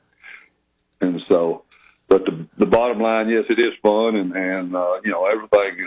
Everybody's, they say the fun's in the winnings. So, but this bunch is, especially the older kids in this bunch have had to go through some tough times, and so I'm proud that they've had this much success. Yeah, it has been fun to watch. I'm not from Plainview, but it's fun to see all the success. Well, Coach, talk about the fan support. It has been unreal. Had great crowd going to Good Hope last night. And these kids feed off that energy. Sure. They know when they come out there that, if there's a crowd there or not, if it's loud and all that kind of stuff. And, I got to hand it to our crowd. We've been in the 4A region. We don't play a whole lot of teams from DeKalb County or, from the mountain. So, when we go on the road, we go to Huntsville every time. So our crowds have traveled well all year. Well, there's been a lot of games that would have as many there as the home team had. And so that's a big deal, especially in today's world when you got as many things that people can do. Well, Coach, one question I want to ask about this week, of course, at the beginning of the year, all coaches want to be practicing and playing on Thanksgiving weekend. So how's your preparation changed? Because all the kids are out this week. It's the biggest game of the year coming up this week. It's a semifinal game against a very good unbeaten Anniston team. How does your preparation, how does that change going into the game next Friday night? Well, big thing we do is we let the kids have a say in it because, which would you rather do. Some kids are going to come late, some early, and all that. But I think we'll be Monday through Thursday. We'll practice from 8 to 12. Thursday probably be shorter. Now that's meetings and everything. And then Friday we've said, but I couldn't repeat it right now because I don't even know, because I'll be up there all day, so I'll have to look and see what we've written down. But it'll be something like that, But it'll pretty much be there all day on Friday, get ready to play. But it's important they go meet with their families on Thanksgiving Day. We've invited any of them that don't have a place to go; they can come meet with us. But they're willing to have a break, but it's special to play on Thanksgiving. It's a little bit different than playing any regular time, because it's one of those deals when you're playing and a lot of people are playing basketball, and you haven't started basketball yet because you're still playing. So that's it's just a little different atmosphere. And also, when you play after Thanksgiving, you have people at the ball game that probably haven't been here since the last time you played after Thanksgiving. Right. So, they're either in town or, it's just a little bit different. So, it's a special time, and we want it special for our kids. Well, I want you to give us a kind of a scouting report on this Anniston team coming in. They're unbeaten on the year. And I know you played them early. Phil and I talked about it earlier in the program tonight. You played them in a jamboree. We just didn't know it was going to be later in the year. You was going to play them again with a lot on the line. So kind of give us a scouting report of this Anniston team next week. Well, they're very physical. They got a lot of speed. Have a really good quarterback. They're definitely a top 4 football team. I think it gives us a little confidence playing with them, because they're one of those teams when they come on the field, the field tilts a little bit. So when we played them in the fall jamboree, the fact that we could stay on the field with them and all that kind of stuff. I know they've gotten better. I know we've gotten better, and so jamborees are just what they are. They're jamborees, and it's very hot at that time. You playing a ton of people in them things and all that kind of stuff. So, but they'll be a very good football team. They'll be a very good football team. But we've said all along, we can't control who's on the other side. We can only control what we control, and that's us. And so we just got to get ready to play. And we talk about faceless opponents and no scoreboard, and let's go play till it's over. And if we're good enough to win, we'll win. If we're not, then we don't have nothing to hang our hat about. Well, Coach, before we let you go, Phil and I want to congratulate you. We understand it was the 300th win last night in the state of Alabama, 331 overall. It's been a great 43 years, and, man, you've got a great football team headed into a big game next week, and we appreciate you visiting with us tonight, and good luck next week against Anniston.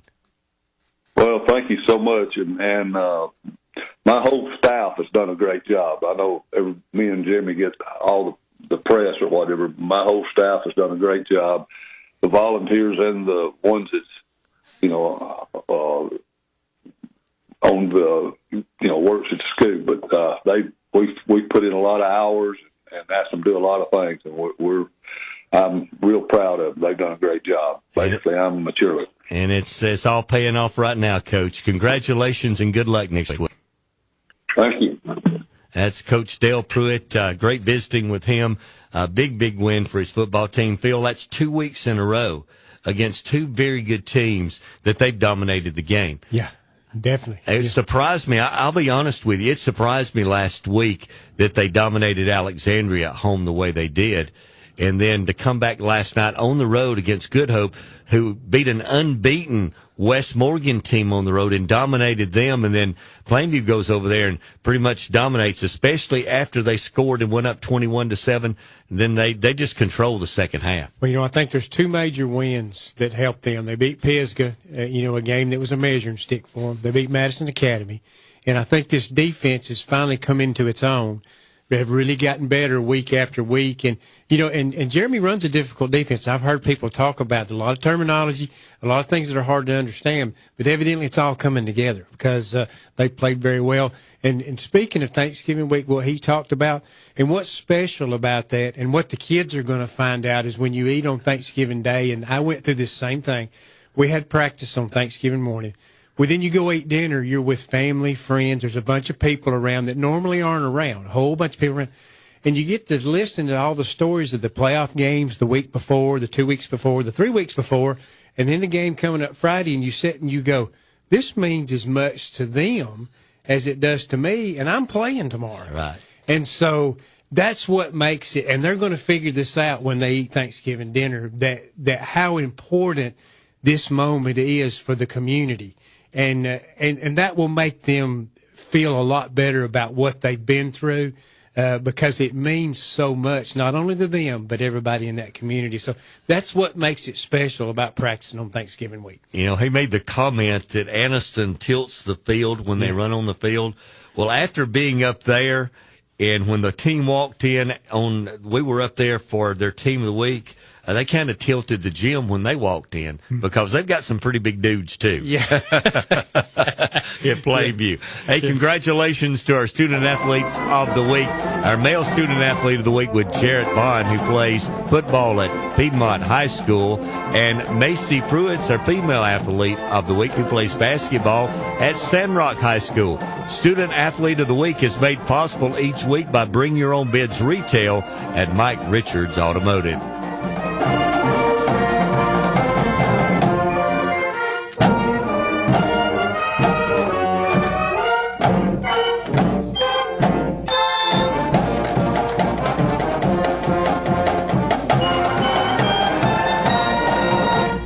Hi, this is Brent Rhodes, candidate for DeKalb County Commission President. As a lifelong resident of DeKalb County, I care deeply about our people, our values, and our future. On May the 19th, I would truly appreciate your vote. I'm committed to working hard for our community and helping move DeKalb County forward. Best of luck to all of our local teams this year. We're proud of you. Paid political advertisement by Brent Rhodes, Crossville, Alabama. At Liberty Bank, we value our local schools and are proud to support all of our teams because this is our community too. To everyone who puts in the long hours of practice to help our kids win in life and on the field, we salute you. Whether you're coach from the sidelines, sell concessions, or score touchdowns, the Liberty Bank team is cheering for you. So from our team to yours, let's make it a great season. Liberty Bank, local bankers serving local customers since 1971. Friday night lights are shining bright across our community, and Coca-Cola United is proud to be on the sidelines cheering with you. From the first kickoff to the final whistle, we're here to support our hometown athletes, coaches, and fans. Nothing brings people together like football, and nothing refreshes like an ice-cold Coca-Cola. Coca-Cola United, celebrating our community, one game at a time. You can buy for less. Hey folks, Randy Ball here at Gilbert Ball Ford in Albertville. At Gilbert Ball Ford, our customer service is top priority. Our priority is to serve our customers and our communities. We'll appreciate having you as our customer and look forward to serving you again. Come see the difference at Gilbert Ball Ford in Albertville. And remember folks, if you don't come see us, I can't save you any money. And visit our website at gilbertballford.com.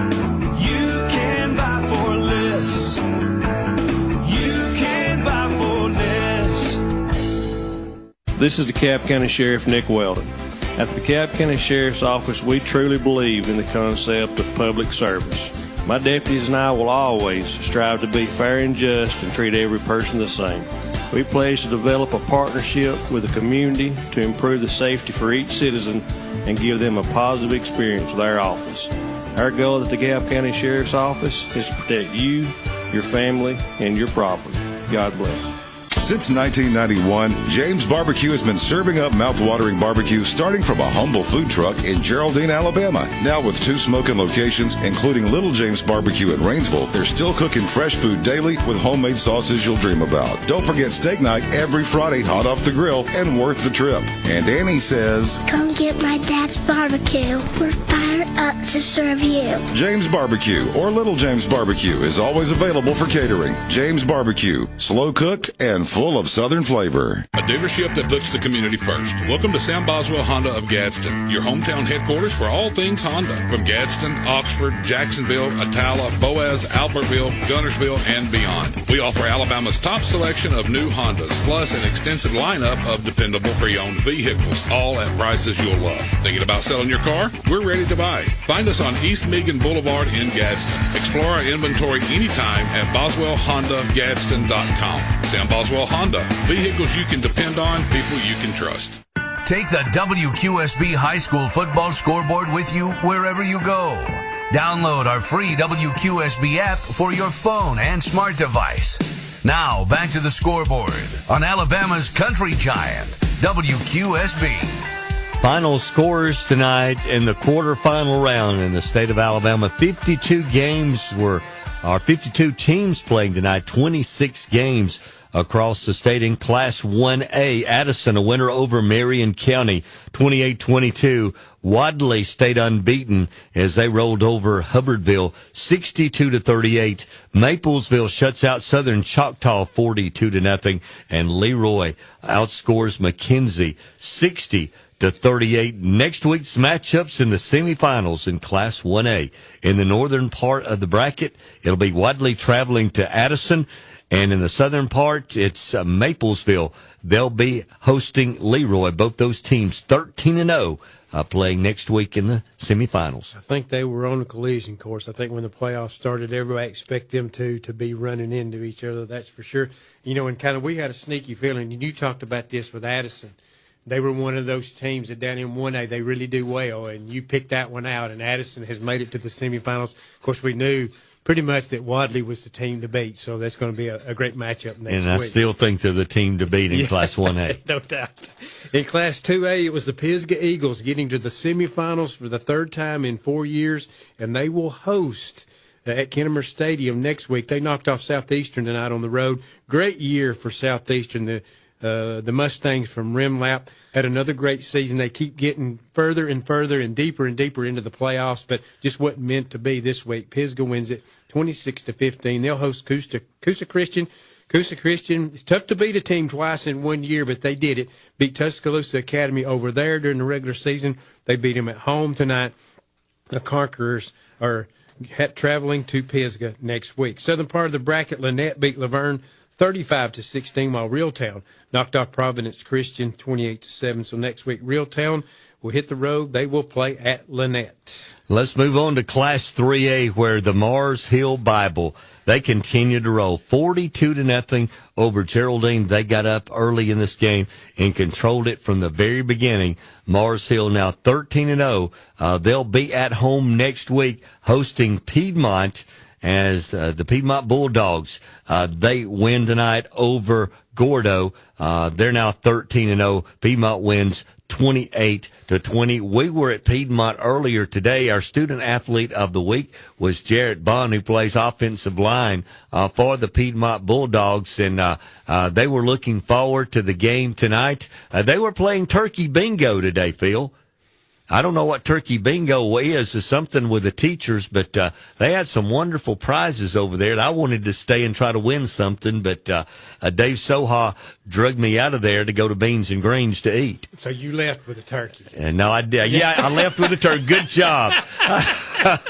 Good job. I hope Dave Soha heard that one. I left with a turkey. So, in other 3A action tonight, that's a good one. I have to remember that one. Southside Selma over Glenwood, 34-21, and Bayside Academy was a winner over Montgomery Academy, 30-13. Next week, Southside will travel to Bayside to take on Bayside Academy.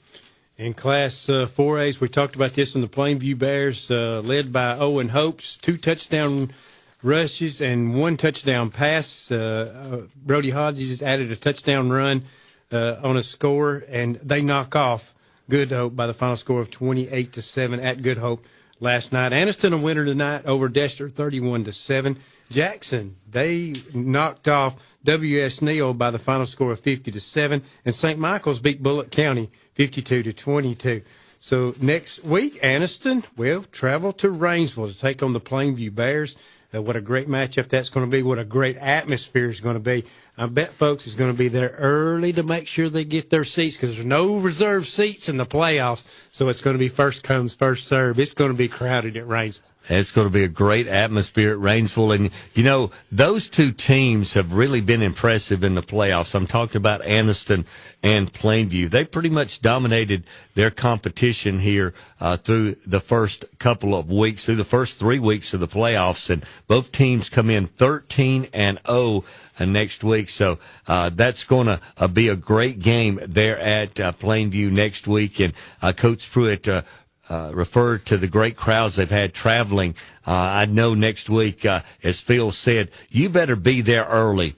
You better be there very early if you're going to at least be on the Plainview side next week. Is the Bears? They'll be ready to go next week. And Phil, it's going to be a rematch in that southern part of the bracket, St. Michael's and Jackson.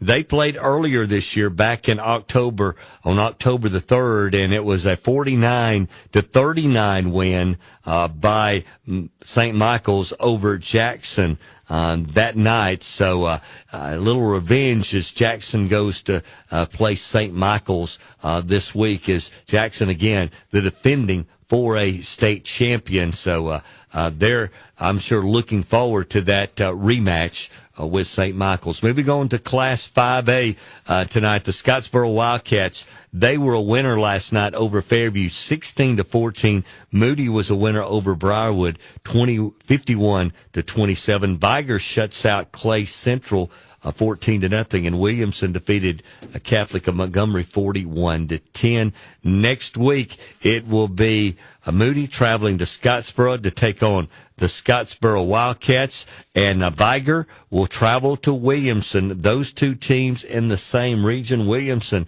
defeated Viger earlier this year, so the Wolves will be looking for a little revenge. And Phil, last night in that Scottsboro game, and hopefully we'll get to talk to Coach Van later in the program tonight, but last night in the third quarter was very, very impressive to me that Scottsboro led at the half, but Fairview came out and took control of the game and went up 14-13.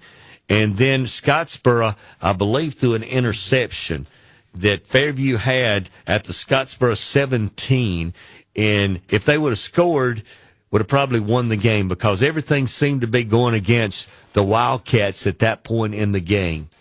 And then, but they were resilient. They kept them out of the end zone. They didn't score. And then were in the fourth quarter, drove pretty much the length of the field to get the, I think, a 27-yard field goal at the end of the 27, game. Yeah. That Cole Wright kicked. But to me, that was the most important stretch in the game, just listening to the game, that they were able to keep Fairview out of the end zone at that point in time in the game and pretty much save the game for themselves. Yeah, well, Coach Redding, didn't trust the kicking game, I don't think, because they had missed a field goal earlier in the game, and they were up 14-13 and a chance to go up 17-13, but he chose to go for the first down. It didn't work out for him. And then kicking game made the difference. They traded punts after that series, after Scottsboro stopped them. And then Scottsboro took the ball with 9 minutes remaining, chewed up the clock, made Fairview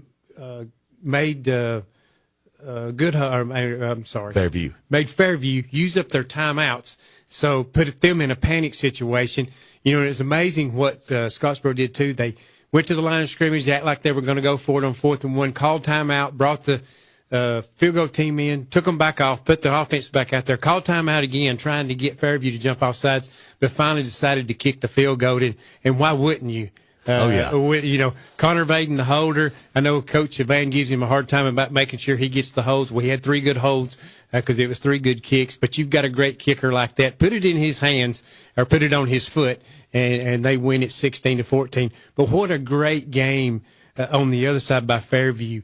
This team is so fundamental, so strong. Coach Redding's been there, 19 years, and this team, a lot of times they don't beat you. You'll see a lot of 14-7s and 21-14s, and you think, was Fairview really that good? They are when you play them.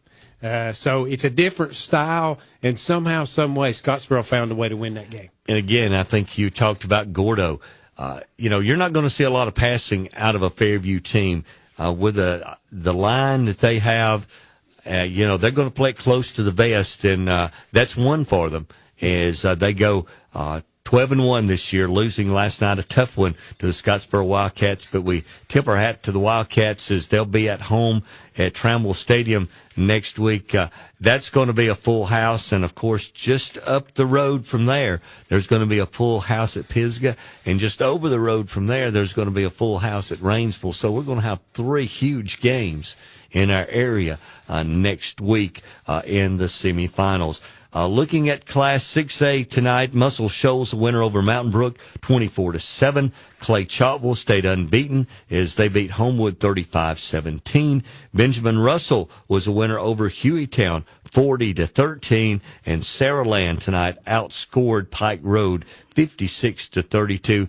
2 unbeaten teams playing in the 6A semifinals next week. That'll be Muscle Shoals and Clay Chalkville. And Benjamin Russell, who's 12-1, will play unbeaten Saraland at Saraland next week. And then, of course, in Class 7A, are 2 semifinals. These will be the state championship. It'll be played on Wednesday, December 3rd at 7 p.m.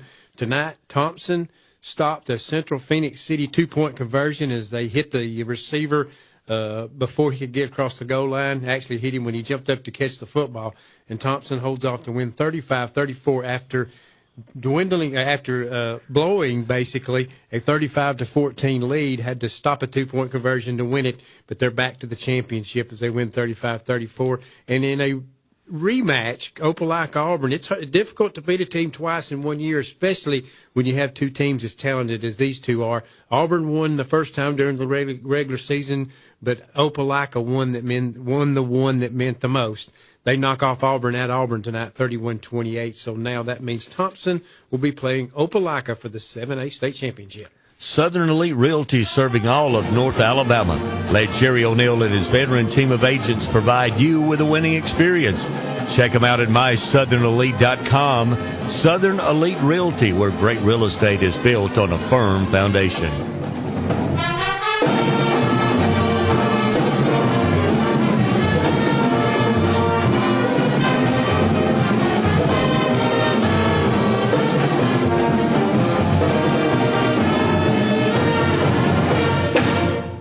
Southern Bank, we've been serving our community since 1935, starting small, growing strong, and always investing in what matters more, you. From personal checking to business loans, we're here to help you save smarter, borrow with confidence, and build a stronger future. We're local, we're homegrown, and we're still growing, one customer at a time. Visit Greg or Clint at the Boaz branch and experience banking built on trust, service, and hometown values. First Southern Bank, banking with heart since 1935. Member FDIC, Equal Housing Lender. It's football time in Alabama. The players are hitting the field, the cheerleaders are firing up the crowd, the drum majors striking up the band, and we all stand for the national anthem. This is Congressman Robert Adderholt. While you cheer your favorite team this season, I'll be on President Trump's team shaking things up in Washington. When we stand on conservative principles, it's a win for everyone. I'm Robert Adderholt, and I approve this message. Paid for by Adderholt for Congress. Where can you find a dealership that makes it easy to buy a new vehicle? WholesaleCars.com. Hi, this is Brett, General Manager of WholesaleCars.com. With today's hectic lifestyle, convenience is everything. Buy with us, and you can make your payments online, over the phone, or even by bank draft. You can even choose your payment date. We offer across-the-board financing with rates that beat most banks. That's just a few reasons that we've earned an A+ rating with the Better Business Bureau. Come see us. WholesaleCars.com. Highway 431, Albertville.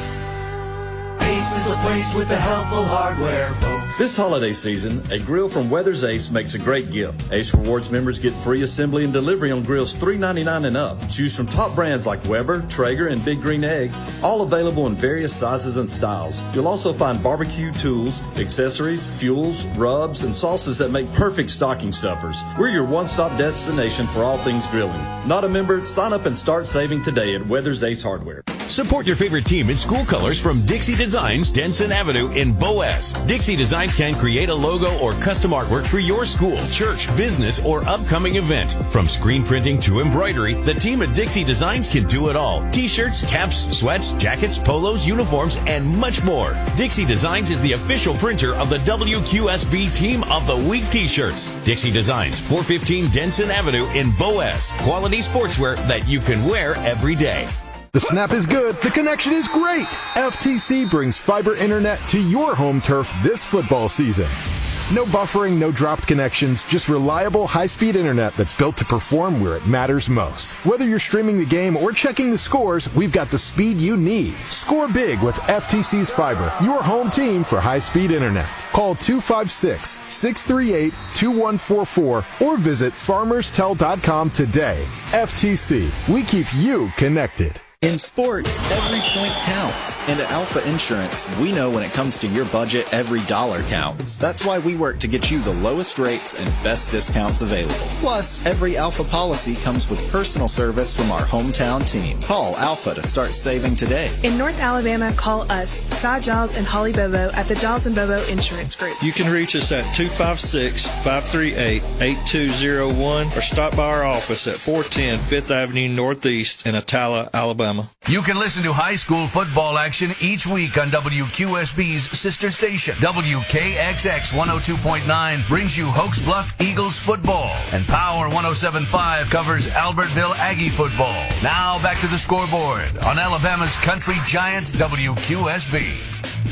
And welcome back inside tonight. Jeff Allen, Phil Harris, Big Russ is with us tonight. And, of course, Seth is in the front office, and we appreciate him being here tonight. Our last 3-hour show of the year. This is week 13. We've got one more show coming up next week, and we'll be here next Friday night from 9 until 10:30 as we'll round out the 2025 football season next week, Phil. And it's hard to believe that we've gone through 13 weeks and we're at this point again this year. Yeah, definitely so. But the good thing is, Jeff, we are blessed because next week we've got some teams of interest from our area, and we've had seasons where we hadn't had hardly anybody, maybe a 5, and that'd be about it. But we've got several teams that are going to be in that Final Four. So that's going to add a lot of interest, not only for the fans, but also for us. One from Calhoun County, which is Piedmont. 2 from Jackson County. I don't know that Jackson County's ever had 2 in the semifinals in the same year. But Pisgah and Scottsboro both playing in the semifinals next week. So that's 1 in 3A. You've got 1 in 2A. You got a 4A, and you've got a 5A. So I don't think you're right, Phil. It could be any better than we have it this season. I want to talk about some players, maybe from South Alabama, some others. I want to talk about a young man from Southside Selma. His name is Cedric Simmons. He's the leading receiver in the nation this year. He is the first high school football player in the state of Alabama to ever go over 2,000 yards in receiving. He plays for Southside Selma. He has 94 catches and 18 touchdowns. Now, this Southside Selma team that won tonight over Glenwood that's undefeated, I don't know that they run the football at all in the game, Phil, because they've got an 8th grade quarterback, and his name is Cole Moody, and he is the number 2 passer in the nation. That's what you heard me right. He is averaging 400 yards per game. He's passed, going into tonight's game, 4,800 yards and 55 touchdowns going into the game tonight as an 8th grader at Southside Selma.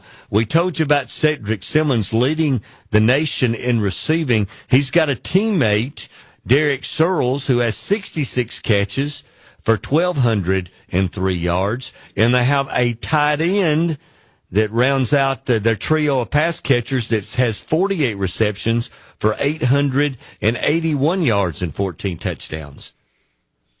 That's unreal. Wow. Yeah, that is some unreal. I had heard about the 8th grader, but I was just like floored by a young man. Coach, Southside Selma has been one of those schools that in the past they have struggled in the football program, but here in the last couple of years, they've all of a sudden come out of nowhere, and all of a sudden Southside Selma's a place to be. Wow, that passing attack is lethal, and they'll play Bayside Academy next week. Let's talk to Coach Adam Gilbert as he's on the line tonight. Good evening, Coach Gilbert. Welcome in to the Scoreboard Show again tonight, and congratulations on a big win for your football team down at Southeastern tonight, 26-15. Thank you for having me on. Yes, big win tonight for the Pisgah Eagles, the whole town, the community, everybody. Coach, I understand it was a damp, wet, and foggy night again. Seems like every time Pisgah goes to Southeastern, it's that kind of night. It definitely was. Coach Bird and I talked about that last weekend. He said, just go in and expect it. The fire's going to be there. And he wasn't lying. It was a damp, wet, moist night. But, it doesn't matter if you still wake up playing on Saturdays. It's all okay. Oh, well, Coach, let's talk about the game. We talked last week about Southeastern kicking onside kicks, and I understand tonight they led the game with an onside kick and got it to start. So, and I know you probably prepared for that all week. Coach Tidmore has took over special teams and done a great job. And yes, we worked it 15 minutes every day, but they still found some way to happen. We just, I don't know. You come watch Pisgah football, you're going to get entertaining football. We're going to play hard, but you're not going to see really good kicking football. And so we don't kick it well on teams we played on either, apparently. But, it didn't. But our defense stood strong, and we kind of backed up all night long in the first half, and they just kept throwing some haymakers at us. And just, we played great. They get behind us here or there, but we stood firm, got put in a lot of bad situations, field conditions. Of course, it was bad for both teams. You can't say anything about that, but but we found a way to end this, just like we have been doing in the past. And this team's just resilient, and they just keep proving it week in, week out. Coach, a 6-0 game at the half. What was your message to the football team there at half? You come out and score a couple of touchdowns there in the second half and kind of take control of the game. Well, everybody was in good spirits because we controlled the line of scrimmage. Of course, you get this late in the playoffs. You talk about in the summertime that ball security, little things the things seem monotonous every day at practice. But hey, there's going to be a night, usually second, third round of playoffs. It's going to be wet, damp, cold, rain, and snow, something. You got to be able to handle it. And then on those nights, it don't matter how fast you are, it don't matter how far you can throw it. You got to be able to run the football and stop the run. And tonight was that night. Neither team really threw it well. Couldn't quite get your feet under and those things. And we had some chances and some plays we'd normally hit on, and we, get on top of people. But you just couldn't do that tonight. So it come down to those big boys up front, and Coach Kirby and Coach Arnold and our defensive staff did a great job of having a plan in, and we controlled the line of scrimmage. So at halftime, there was really no sweat. We felt pretty good about it. We just had a couple breaks go away, and they did early on. We kind of separated out there and controlled the second half. Coach, I got one more question before I send it to Phil. A couple of big plays kind of back-to-back there, maybe in the third quarter. Got a big touchdown pass, about 50 yards, as I understand it. Then right after that, you go up 18-7, I believe. Then you come back with a pick six that really puts you in control of the game. It did. It was. That's the way this team is. It's kind of like watching Alabama basketball. You just stay close. You're going to go and run eventually, and we did. And we did. Coach Haynes had a great call. We kind of threw a jailbreak screen to Landon, and he took it 40-something yards to the house. And then, they showed this formation a couple of times, and there again, Coach Haynes coached our DBs, and we talked about if they come out in this right here, we're going to let our corners be super aggressive and try to pick it off. And if they get behind us, we got a safety over the top because we really played man coverage all night. But certain play, we was going to play zone to it. And Jackson Smalley stepped right in front of it, just like we practiced, and took it to the house. So that little 3-play sequence there, because you have to say 3 plays because we kick it's an adventure. So the touchdown, us kicking off, and then getting the pick six there, kind of separated their team, was able to kind of pin our ears back there and, come after them, and that's when we're at our best. And defense did a good job sealing it from there. Well, Coach, of course, you took over this year's head coach, stepping in for Coach Pruitt as he went to Boaz. But, you and I talked in the preseason. You had made mention that this team could be special. Yeah, there was a lot of losses from last year's team, but there was a lot coming back. So you felt like this team had the opportunity to be special, and it's turned out to be that way. Back to the semifinals again. Is leadership on this football team been a big, important part of it? That might be the biggest understatement of all time. Yeah, we've talked. I brought it up actually last week before we played Vince, and I said, we had a lot of players and, Coach Pruitt, and then when we come in there, tenure that's kind of turned the program around, and a lot of players have factored into it. But the last two seasons, the 23 and 24 teams, Pisgah graduated, 6 or 7. If Pisgah had a Hall of Fame players for Pisgah High School, a lot of great players that really honestly just can't, you can't replace. And, but you think it matters to these kids, though, those 12 seniors that, all they've done in their high school careers is go to 3 semifinals, and 1 quarterfinal, and weren't really happy about that. So when people say, just describe your leadership, describe your team, I say, it's easy. It's just one word. They're just winners. They've been raised winners. Their parents, we can't say enough about our kids. We're able to coach kids hard because they're parented right. We don't have a lot of problems a lot of people have, and it's because our kids are raised right. We do things right around there, and these kids just day in, day out. It doesn't matter what you throw their way. And you play that many football games in your high school career, there's not many situations you're going to be put in that you've not practiced or seen. And so when something happens, they just, whatever happens, we're going to be fine. They just dig back in and play. So, the leadership has been modeled to perfection for the upcoming classes because this group of seniors has been nothing but winners. Yeah, that's a good answer, Coach. Well, I want to ask you about this. You've been through this before. Practicing Thanksgiving week is a special time, and I'd made a comment because I've been through this before. This is kind of the week where the players kind of understand what it means to their community because there's a lot more people comes to games, a lot more people involved. They get to be around a whole lot more people because it's a holiday week. What does it mean to you and your football team to get to be playing on Thanksgiving week? Well, I heard you talking to Coach Foote earlier, about kind of the same thing. It's obviously a huge deal. Super proud for Jackson, DeKalb County, Scottsboro, Tyler's one of mine. Proud for them, Coach Pruitt and Plainview still playing. So it's going to be a great crowd. Used to when you play in semifinals, you're the only team around playing, but even the prior years when we was playing Fife in there, Geraldine or Sylvania was playing down the road. So, but that's a great thing. You got, that just goes to show, and we talk about it, when we travel in the playoffs, play other teams, just Northeast Alabama football, and we'll throw in there Sam Mountain football is just kind of reputation. We may not be the biggest, fastest, strongest, but we're usually physical, and and that carries. And but as far as playing Thanksgiving week, that's you want to practice on Thanksgiving. That's what you want to do. Our kids have experienced it. It's not nothing new to them, and that's what honestly that's just kind of what they expect. But it does make it more special. We expect Sam Kenmore Stadium to be loud and loud Friday night. I know Plainview have a great crowd. Scottsboro will too, but it's going to be great. And then it's going to be one of those things that you just, you can't really explain unless you're there. So we're definitely looking forward to the opportunity.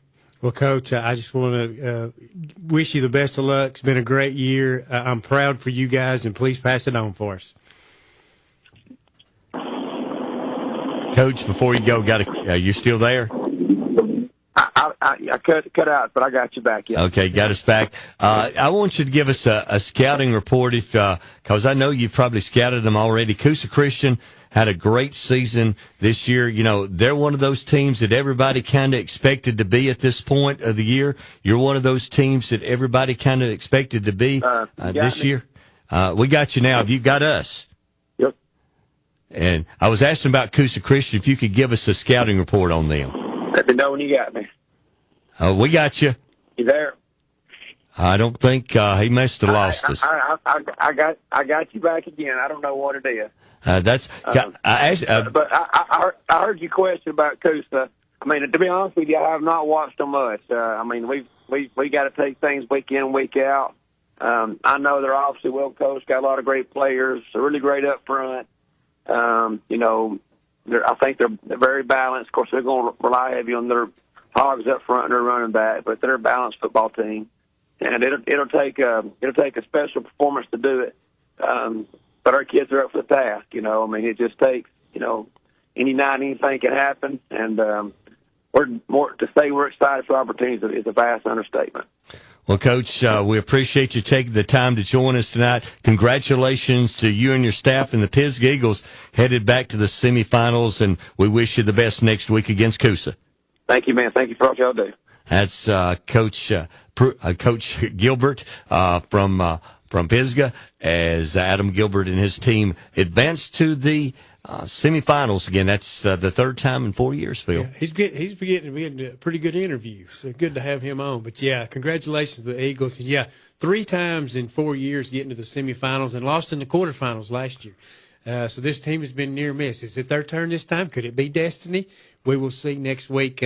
But like we say, it's nice to be playing on Thanksgiving week, and it's good to have another team from our area.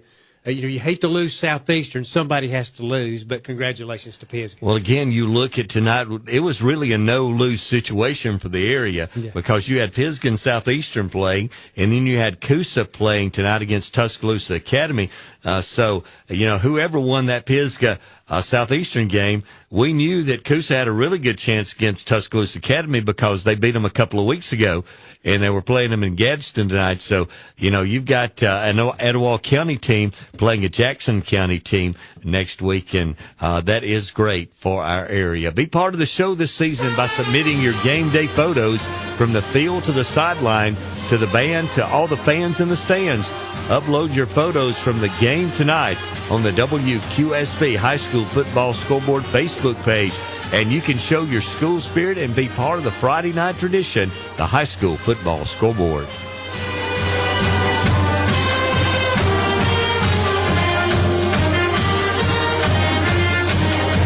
Pax Nursery and Garden Center on Highway 168 between Boaz and Kilpatrick reminds you fall is time for planting, and they have a large selection of fruit trees, blackberry plants, grapevines, blueberry bushes, shade and flowering trees, encore azaleas, hydrangeas, roses, hollies, boxwoods, and much more. They also have mulch, pine straw, concrete pots, and statuary. Follow them on Facebook to see what's new. Pax Nursery and Garden Center, open Monday through Friday, 7:30 to 4:30, and Saturdays till noon. Shop and save during the Black Friday sale going on now at the Furniture Shop, Lazy Boy Comfort Studios in Albertville and Henniger. Get 20% off store-wide, plus amazing savings on this area's largest selection of Lazy Boy recliners. A select group of recliners, too, for $999, and lift chairs for $899. The Black Friday 20% store-wide savings event on quality handcrafted Lazy Boy comfort in Saturday, December 6th at the Furniture Shop, Lazy Boy Comfort Studios in Albertville and Henniger. Let the shopping begin.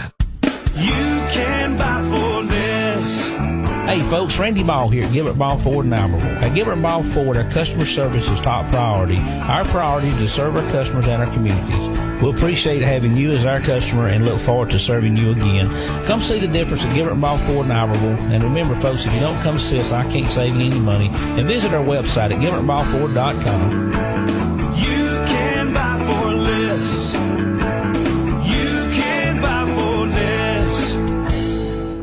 When your ride's having issues again, don't panic. Call the family. At Ohana Auto Repair in Rainbow City, Ohana means family. And that's exactly how we treat you. Our ASE certified technicians work on all makes and models, European, domestic, and import, from oil changes to engine diagnostics to electrical issues that make your dash light up. And yes, we actually know what that weird clanking sound is. Ohana Auto Repair in Rainbow City, where you're not just a customer, you're family. Call us at 256-442-6864. At Family Savings Credit Union, we believe in people helping people. Whether you're overcoming challenges or building on great credit, we're here with real support, smart guidance, and personalized plans. Because you're not just a number, you're family. Apply online for quick turnaround. FamilySavingsCU.com. Family Savings Credit Union, where your money grows with you and your family. Member accounts insured by NCUA. Everybody in the community enjoys a football Friday night, coming together to cheer on your favorite team in schools. For over 75 years, Marshall DeKalb Electric Cooperative has provided the electricity to heat and cool the home, schools, businesses, and light the playing fields in our communities. Marshall DeKalb Electric employees Scott Bobo, Sonia England, Jennifer Rosales, Tracy Massey, Maria Quintana, Araceli Serrano, and Heath Davidson were proud to play, cheer, and perform for Crossville High School, and now provide you with the power for your everyday life. Friday night lights are shining bright across our community, and Coca-Cola United is proud to be on the sidelines cheering with you. From the first kickoff to the final whistle, we're here to support our hometown athletes, coaches, and fans. Nothing brings people together like football, and nothing refreshes like an ice-cold Coca-Cola. Coca-Cola United, celebrating our community, one game at a time. Your Friday night football tradition continues. Now back to the WQSB High School Football Scoreboard, presented by Southern Elite Realty in Guntersville. And welcome back into the high school football scoreboard. We want to go back to the telephone, and Coosa Christian coach Russ Probst joining us this evening. Good evening, Coach. Welcome into Scoreboard, and want to congratulate you and the staff and, of course, the football team on the win there at home tonight. Coosa 17, Tuscaloosa Academy nothing tonight. A big win for your football team, now headed back to the semifinals. Yeah, it was a big win. It was an ugly win as far as, because there's no ugly wins in the playoffs, but I'm talking about the weather. It was sloppy and rainy and wet, and the field conditions were, deteriorated through the night. It was just hard to get traction. It's just hard. You couldn't run on the perimeter. You couldn't throw. Just basically run ABC gap, and our offensive line sort of took over the game, and they played really pretty well. I think, and we hurt ourselves with some penalties. We killed a drive with a penalty. We killed a drive with a bad snap over the quarterback's head. And we got a penalty before half where we had to kick the field goal instead of score the touchdown. So the game was a little bit closer than we wanted it to be, but you got to give our offensive line credit. You have to give our defense credit. Quarterback they got, the Division I prospect, he can really throw the football. They threw it 40 times, even in the rain.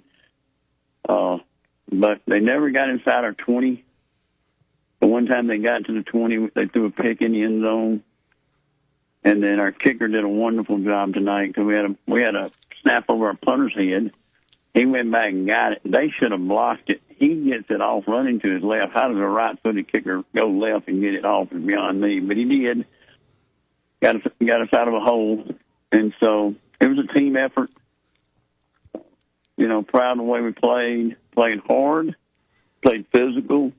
It was just bad weather for both teams, but sometimes you have to win these type games in November football. And I've said this a million times in both states, Alabama and Georgia. In November, you're going to get rainy, sloppy nights, or either real cold nights. And when you're on grass, it's not like being on turf, and it's a different game on grass when it's raining. Well, Coach, that was the question I was going to ask you. We visited with you about a month ago, headed into the playoffs, and you made that comment. You said there's going to be one night during the playoffs that's going to be wet and messy for both teams, and you've got to just line up with your offensive and your defensive lines and control the line of scrimmage to win a football game. And you were kind of predicting the night tonight because that's what you just described that happened at your game tonight. Well, I've been in over 100 playoff games in my career, and I think when you've been in as many as I have in the 33 years I've been a head football coach, that in both states, whether it be the thing in Georgia was in 7A ball, you never played on grass, never. There was only one 7A team in Georgia that had grass, and that was Tift County, and that's because Tifton turf is made there. The Tifton turf that's put on football fields. So that was grass, but everybody else was turf. So even though you didn't, you'd have a wet night. Now, early on when I got there was some mud, before they put turf on some of the Gwinnett County schools. But in Alabama, it's a little bit different story. Got a lot of rural schools, not as much turf fields. So you have to understand that. Our field is in great shape, but we had to practice on it this week because our practice field is gone, and we have no lights on it because of daylight saving time. So we had to practice some on it, and it's got winter rye on it, which looked good. It looked great. But as the game went on, man, it was chunks of mud and turf coming up, and we changed shoes at halftime and changed socks at halftime, which I think helped our players. And I've done that before. We even changed some pants with some of our skilled guys that were having to tote the football. Our center changed his pants. So you learn all those tricks, over the years, playing a lot of November wet nights. But, the other thing you'll get on a November playoff is a cold night. And, we expect that next week when we go to Pisgah that it'll be really cold up on that mountain. So You just have to handle the elements this time of year, and that's part of your planning of what you're going to do and how you plan, to try to win. Well, Coach, this is Phil Harris. Of course, rematch with Tuscaloosa Academy, getting back to the game tonight. Of course, you beat them over there. They come over here. I guess it's always tough to beat a team twice in one season, naturally. And, of course, you have to caution your kids against that so they don't get complacent. But what are some of the things that Tuscaloosa Academy tried to do to you tonight that you didn't see the first time? Well, I just thought they played better in the box. I thought they loaded the box down pretty good, and I think they had, when we played them over there, we didn't throw much on them that night. Colin Johnson rushed for 300 yards down there. So, they lined up and played ABC gap pretty tough because they know we couldn't get on the perimeter. I think we tried to get on the perimeter a couple of times, was able to a little bit, but nothing of any significance that you could just live and die on the perimeter. So they knew that. So they thickened the box. They ran a 6-man line some. Basically, it really turned into about a 6-3 line with two guys in the secondary. And the Cochran kid really played well. His dad, the head coach of West Alabama, he was strength coach at Alabama for a long time under Saban. So they had a good plan. They did. And they said, well, look, we know they're not going outside. We're going to stack the box. And they did. They did. And so I thought they played better in that perspective. But then again, I think our defense played really well, too, because we just didn't give them too much. I think that they have a hard time sustaining a run game. They hit us on a couple of runs, but, they still try to throw the football because their quarterback is special. He can really sling it. He's a junior, about 6'2", got a cannon for an arm. But they did lose one of their best receivers back a few weeks ago to a knee injury. And so they're really one-sided. They have another good receiver. But they just don't establish a run game enough that so we played sort of an empty box, if you know what that means. Mm-hmm. We were thin in the box to play the perimeter and dared them to run it inside. And when they did, we were able to get home on them some. Now, we didn't stack the quarterback very much. It's hard to get traction on the rushing. We got back there a few times. I think we did get him on the ground one time, maybe. But it's just hard to get traction on a pass rush. It slows the pass rush down. And they hit us on a big screen. But outside of that, they really had one drive down the field, and they got to our 21, 22, and they threw a ball in the end zone, and we picked it. And that's really the only time they threatened to score. So I thought we controlled the game, although the game was 17-0. I felt like we controlled it pretty good all night. But again, win's a win, and you move to the next round. We came out of it injury-free. Now, we're beat up. I think the game was extremely physical, more physical than the first time we played it. Yeah, definitely. Did the weather contribute to that? I don't know. But the game was more physical this time than the first time we played it. That turned me right into the question I wanted to ask you, Coach. You've been around a long time, and football's always been a real physical game. I think for a little while we got to more where we was having a lot of finesse-type football. Do you feel like, and I feel this way, do you think the game is getting back to more of that physical play again?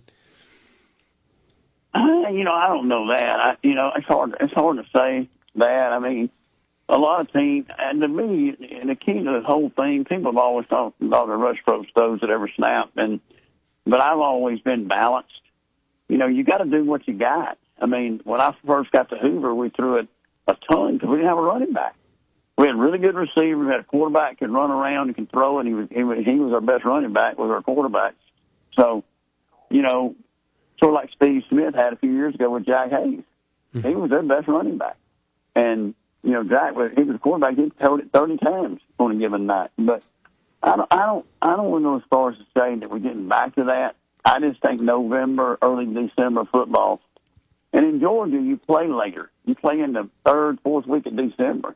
It's even way more different over there from the standpoint of weather because it's even colder. But I just think you have to play this time of year differently than you play in August, September, and October.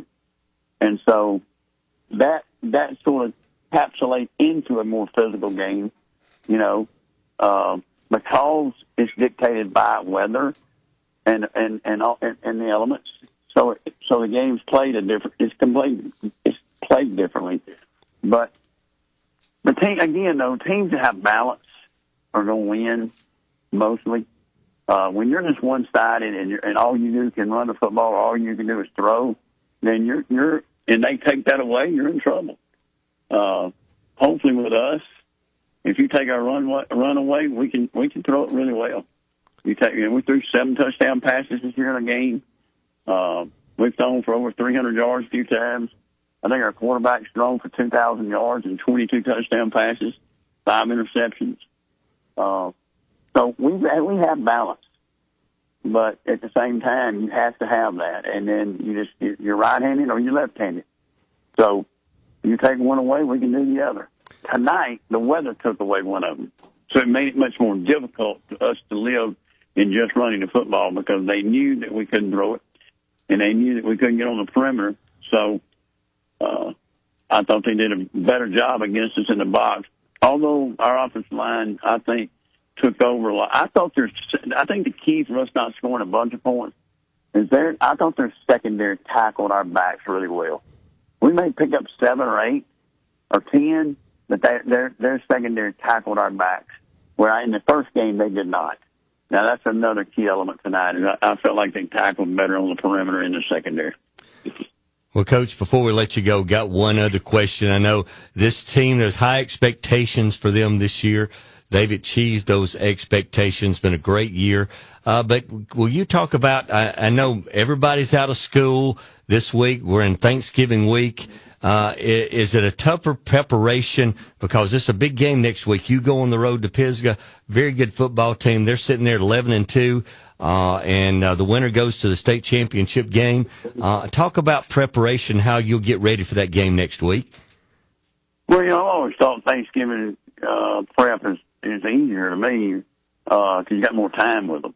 You're not hampered by school. You're out of school all week, so.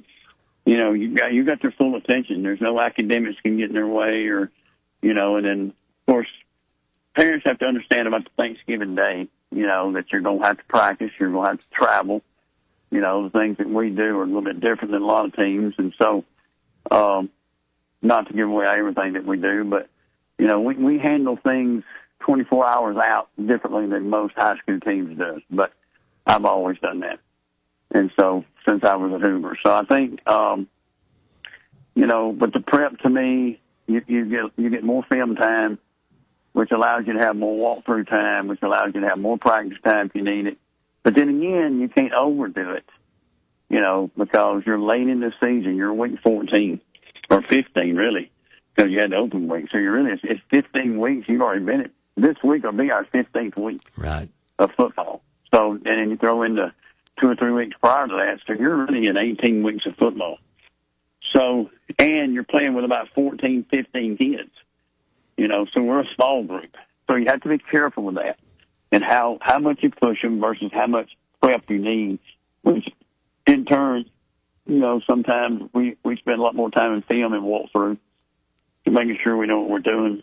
So, there's certain things, guys, if you don't know how to do it in 18 weeks of doing it, then you're not going to perfect it in a week. So you got to take what you're good at or what you're pretty good at and try to make it better. And then what you're really good at, you try not to go backwards. I've always said a good football team, a championship football team, always improves about 3 to 5% in the playoffs per round.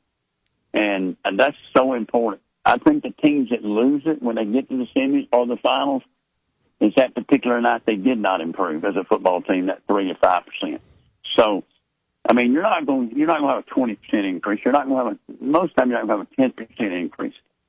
If you can get better 3 to 5% each week, think about that. If it's 5 times 4, that's 20% better than you were at week 10. That's a big improvement. Right. And then if you go step on that 5% one more time, you've improved 25%.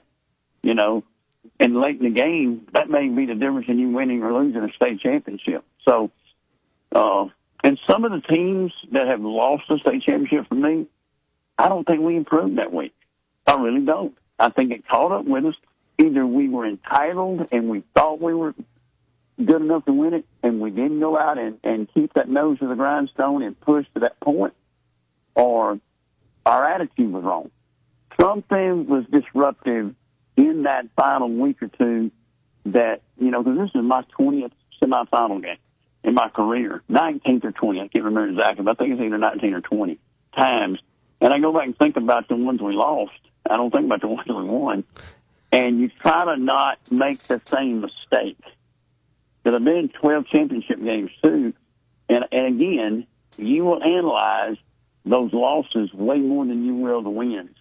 And so, but the one thing that I'm going to do, and I'm going to force my staff to do, is we're going to grind, and we're going to work, and we're going to put in all the work and the effort to make sure our football team's prepared. I can tell you that. And so, I don't care if you're in a 7A school or a 1A school, prep doesn't change. So, we're excited to go back to work tomorrow. I'll head to Montgomery early in the morning. I'll be back in the office by 12, and I'll work into tomorrow night, and then we'll be there all day Sunday. So, there's a lot of work to be done, a lot of film to watch. Because at NCU, you got so much film to watch. I mean, you got 13 games to watch of your opponent. So it's, but that's what you got to do. Well, Coach, we appreciate you visiting with us tonight. Congratulations to you and the football team. Coosa Christian over Tuscaloosa Academy, 17-0. Thanks for spending a few minutes with us here on Scoreboard tonight. Man, appreciate what y'all do again, and thank you for having me. Thanks a lot. That's Coach Russ Probst, coach of Coosa Christian. They're headed to Pisgah next week to take on the Eagles at Sam Kennemer Stadium. Special thanks to our Team of the Week sponsors again this year: Dixie Designs, Wilson's Trophies, and Wilburn's Waxing Solutions. This season, we handed out Team of the Week trophy and T-shirts to 11 schools and over 800 players and coaches in North Alabama. Thanks for your support of the high school football scoreboard.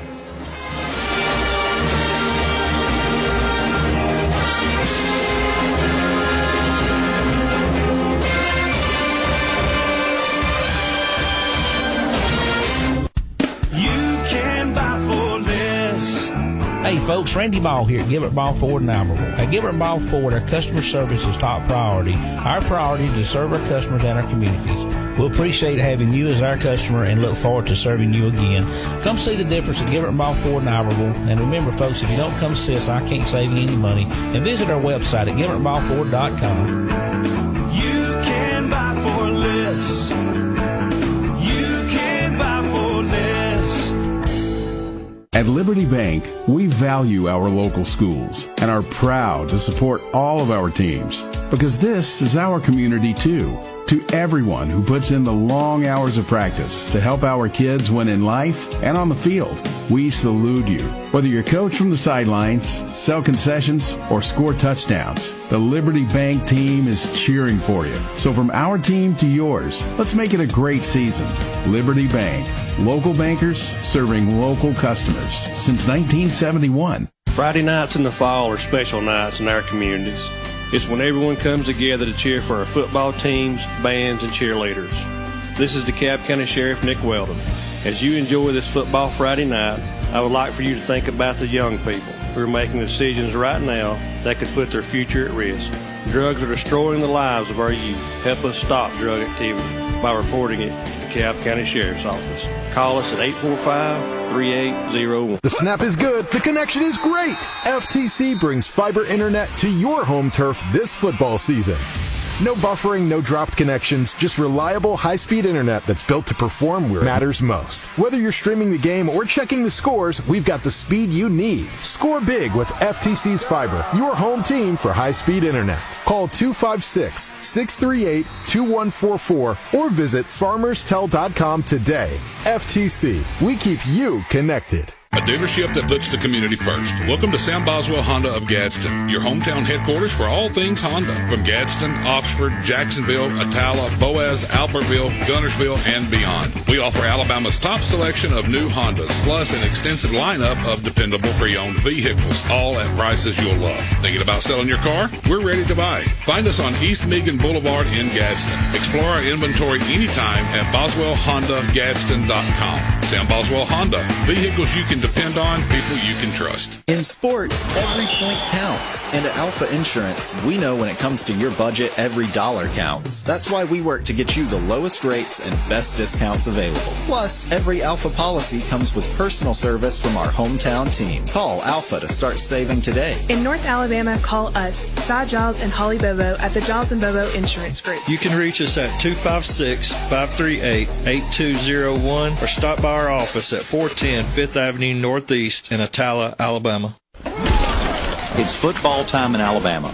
The players are hitting the field, the cheerleaders are firing up the crowd, the drum majors striking up the band, and we all stand for the national anthem. This is Congressman Robert Adderholt. While you cheer your favorite team this season, I'll be on President Trump's team shaking things up in Washington. When we stand on conservative principles, it's a win for everyone. I'm Robert Adderholt, and I approve this message. Paid for by Adderholt for Congress. Now back to the WQSB High School Football Scoreboard, presented by Southern Elite Realty in Guntersville, the most listened to scoreboard in the state of Alabama. Here's your hosts, Jeff Allen and Phil Harris. Wilburn's Waxing Solutions, they specialize in recoating gymnasium floors, tile floors, and they offer commercial cleaning. You can contact Michael or Mikhail Wilburn at Wilburn's Waxing Solutions or check them out on Facebook. Let's get it started with the finals. We hadn't given them in a while. It's starting Class 6A. Of course, tonight it was Muscle Shoals knocking off Mountain Brook 24-7, while Clay Chalkville, they beat Homewood 35-17. It was Benjamin Russell, winner over Hueytown 40-13, and Saraland outscored Pike Road 56-32. So next week it will be Clay Chalkville traveling to Muscle Shoals. Clay Chalkville 13-0, Muscle Shoals 12-0, and then it'll be Benjamin Russell now 12-1. They will hit the road and play at 12-0 Saraland. In Class 5A last night, Scottsboro, a thrilling win over Fairview, 16-14. Moody was a winner tonight over Briarwood, 51-27. Viger shut out Clay Central 14-0, and Williamson was a winner over Catholic of Montgomery, 41-10. Next week, the Scottsboro Wildcats will be playing in the semifinals. I think this is the first time in school history they'll play a semifinal game there at Trammell Field, as they'll host Moody, the Blue Devils. Of course, they were in the state championship game last year, so they made the semifinals last year, winning and moving on and playing Catholic of Montgomery, whom Moody lost to in the state championship game. Viger, they'll be on the road at Williamson. Those two teams played back on October 17th, and in an overtime game, Williamson defeated Viger 22-14. So that should be a good one between Viger and Williamson down in Mobile. Well, to show you how old I am, Jeff, we'll turn back the clock. Scottsboro, first time in the semifinals since 1997. I was affiliated with them at that time. I wasn't doing play-by-play then, but I was affiliated.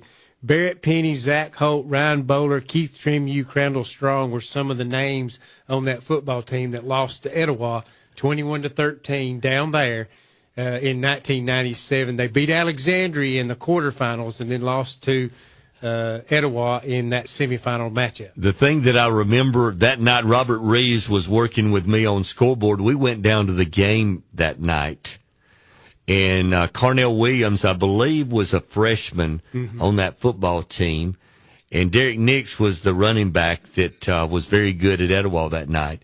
And I remember when Scottsboro scored, and did they go for two and make the 2 points and take the lead in the game or tie the game?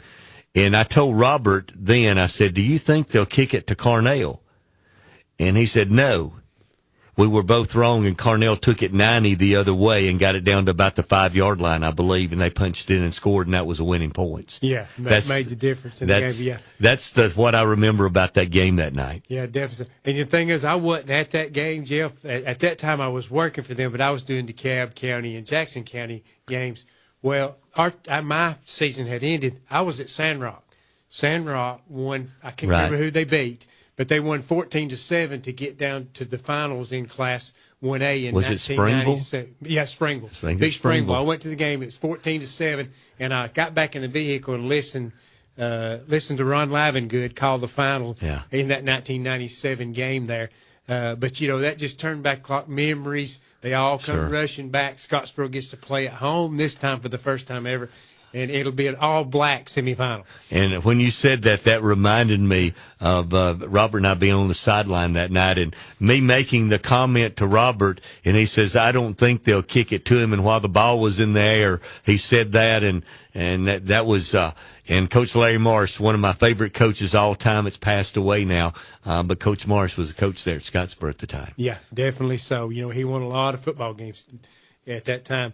Well, let's get it to 4A finals. I want to thank Wendy Holloway for sending me the stats on the Plainview game. But the Bears knock off Good Hope tonight, 28-7. It was Anniston over Deshler, 31-7. Jackson beat W.S. Neal, 50-7. St. Michael's wins over Bullitt County, 52-22. So next week, Anniston hits the road. They'll come up to play Plainview at Rainsville. Get there early because there's going to be a lot of folks around the Coliseum and in that stadium. And what a great football game that's going to be. And then also in the southern part of the bracket in the 4A semifinal, Jackson will hit the road. They'll play at St. Michael's. Earlier this year, St. Michael's defeated Jackson. That's why Jackson's traveling to St. Michael's. 49-39 was the score. So that's going to be a revenge game there for Jackson, the defending 4A state champion. Moving on to Class 3A, the 3A defending state champion, Mars Hill. They advanced tonight with a 42-0 win over the Geraldine Bulldogs. Piedmont,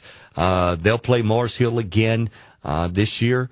They'll travel to Mars Hill once again. They both played in the semifinals last year at Mars Hill. Mars Hill won the game. They'll play Piedmont. Piedmont a winner over the Green Wave of Gordo tonight, 28-20. It was Southside Selma in that prolific passing attack over Glenwood tonight, 34-21. And Bayside Academy trailed one time in this game, 13-7. They scored the last 23 points to win it, 30-13 over Montgomery Academy. Mars Hill at home against Piedmont.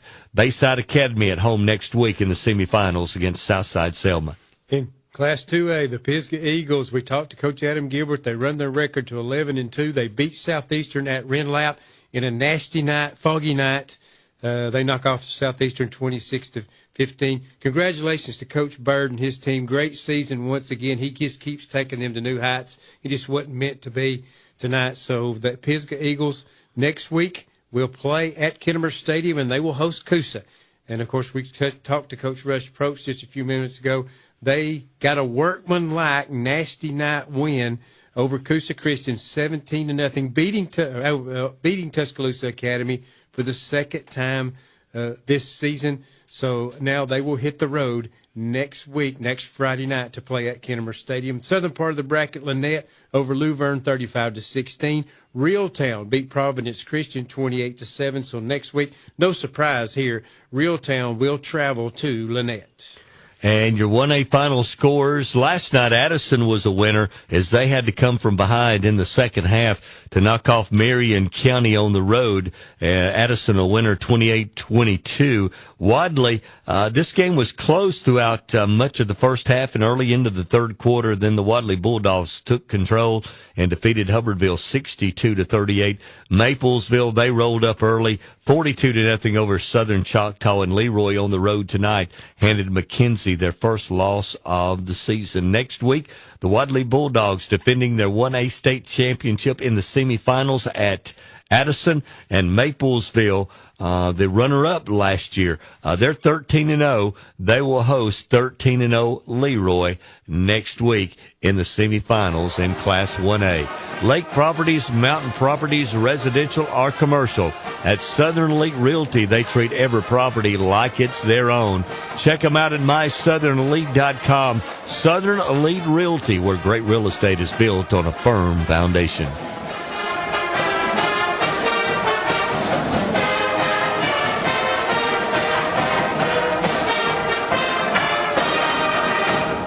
Flu and COVID season is right around the corner. Are you ready? At Riverview Advanced Medicine, your neighborhood nurse practitioner, Lisa Foreman, is ready to help keep you and your family protected. We offer flu shots, COVID boosters, and same-day sick visits, all with compassionate, expert care. Y si hablamos español.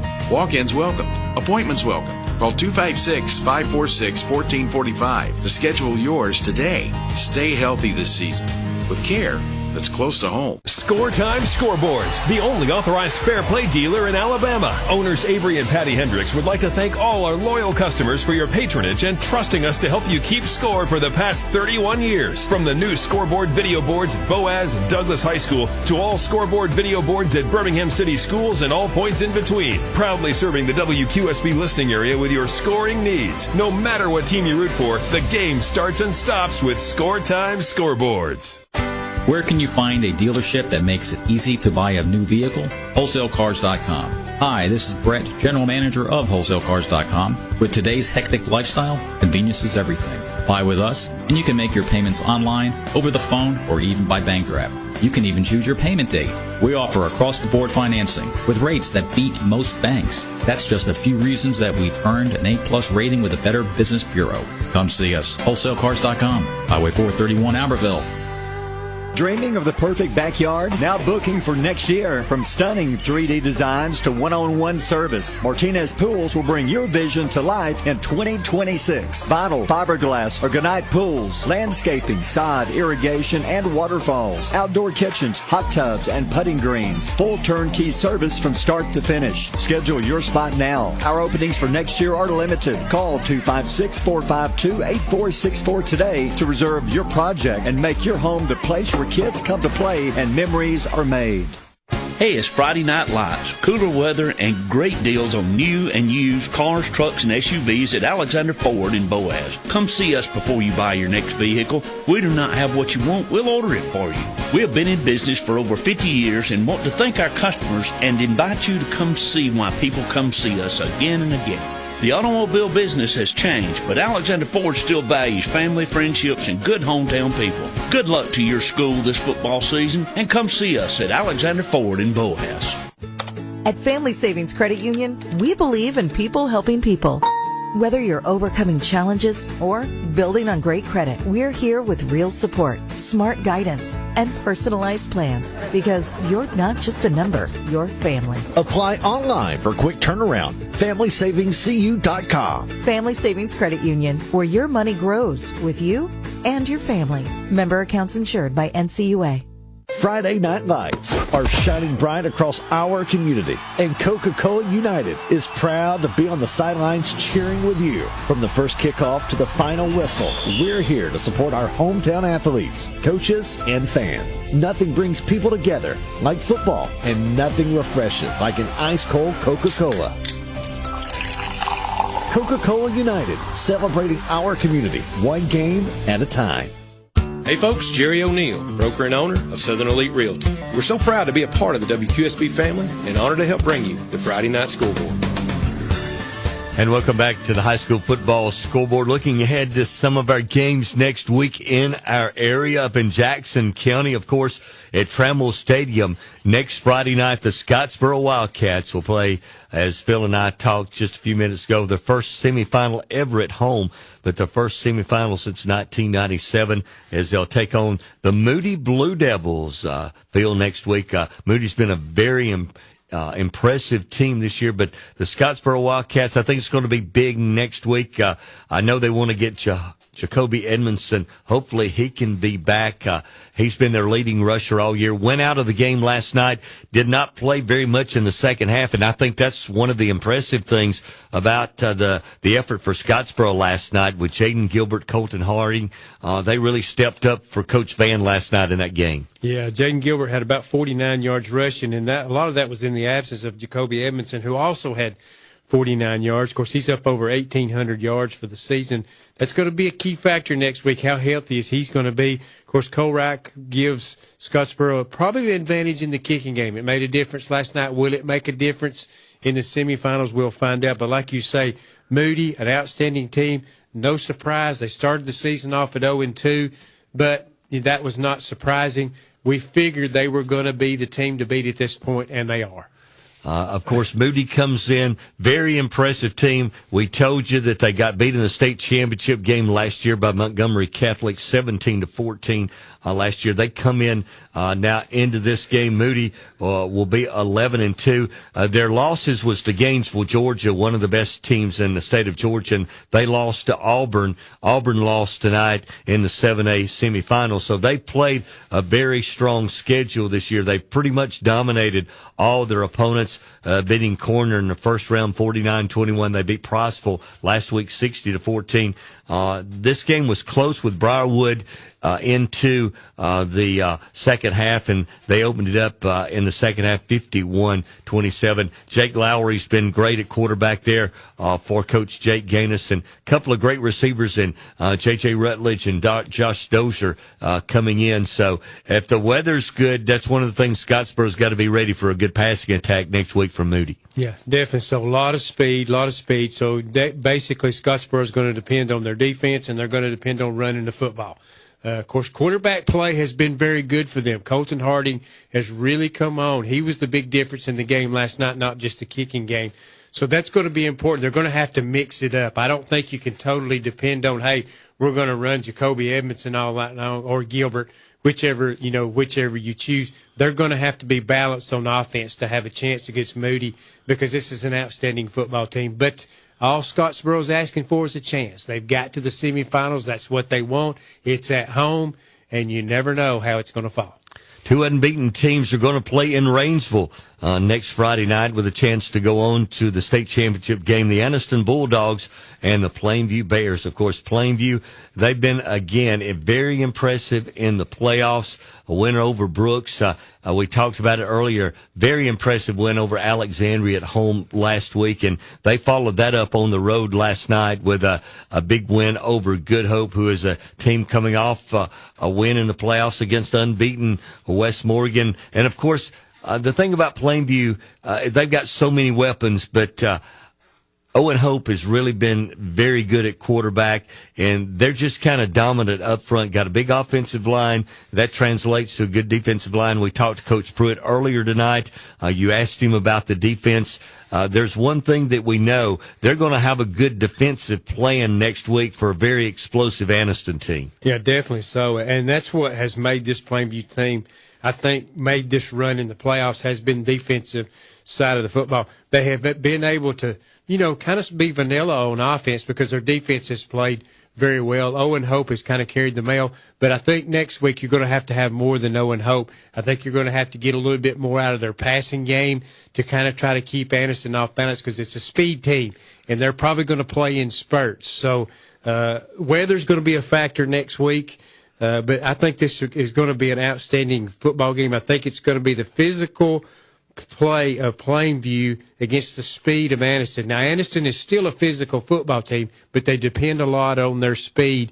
And if Plainview can control the football and contain that speed just a little bit, I think they got a great opportunity. I think you hit on it there, controlling the football, because Anniston will make big plays with Jabari Williams, Damian Pope, Jamaris Young, Ja'Cory Carr, some of the guys that handle the football for Coach Rico Jackson and this Anniston team. They lost in the quarterfinals last year. They win tonight. They're moving on to the semifinals for the first time since 2019. The Anniston Bulldogs are 13-0.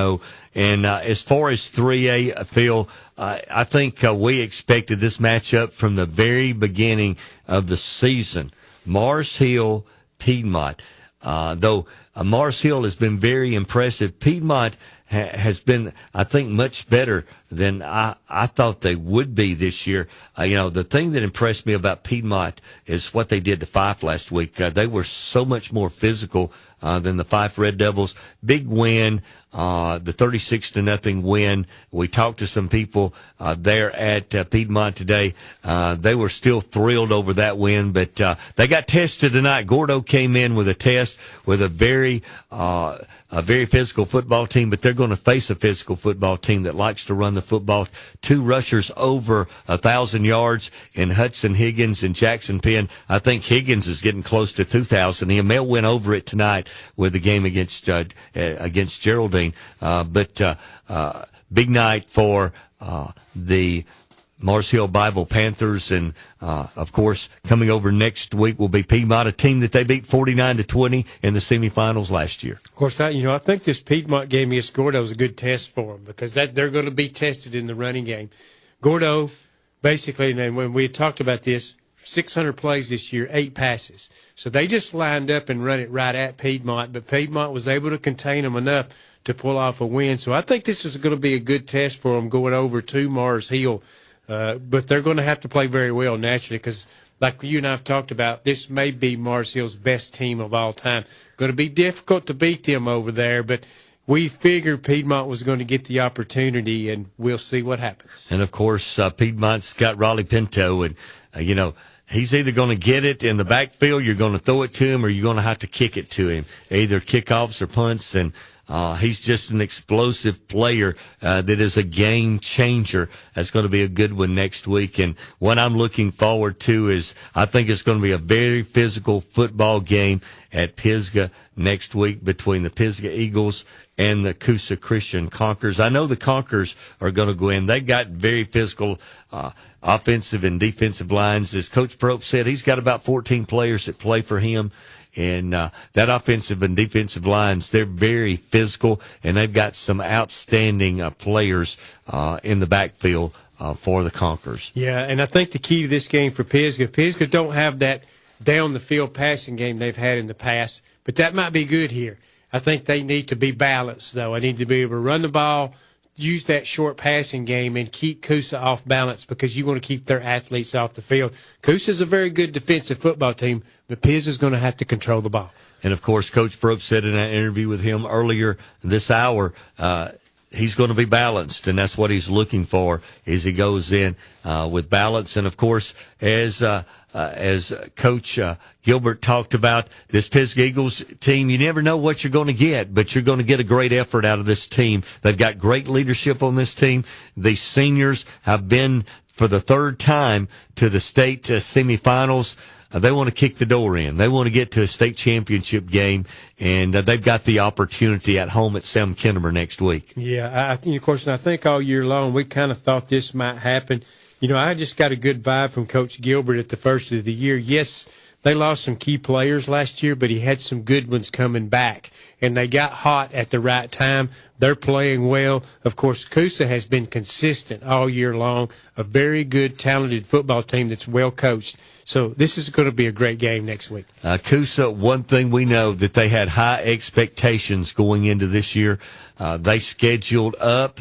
And they've achieved those expectations. They're right where they plan to be in the semifinals against Pisgah Eagles next week. Congratulations to our student athletes of the week. Our male student athlete was Jared Bond, who plays football at Piedmont High School, and Macy Pruitt is our female athlete of the week. She plays basketball at Sandrock High School. Student athlete of the week is made possible each week by Bring Your Own Bids Retail and Mike Richards Automotive. Hi, this is Brent Rhodes, candidate for DeKalb County Commission President. As a lifelong resident of DeKalb County, I care deeply about our people, our values, and our future. On May the 19th, I would truly appreciate your vote. I'm committed to working hard for our community and helping move DeKalb County forward. Best of luck to all of our local teams this year. We're proud of you. Paid political advertisement by Brent Rhodes, Crossville, Alabama. On Friday nights, the big wins happen under the lights. But at Gadsden State Community College, the victories happen every day. Whether it's working toward a college degree, mastering hands-on workforce training, or charging into the healthcare career, Gadsden State is here to help you find and reach your next set of goals. Financial assistance is plentiful, classes are flexible, and the opportunities are wide open. Enroll at Gadsden State and let's start your next big win. Visit GadsdenState.edu to get started. You can buy Ford less.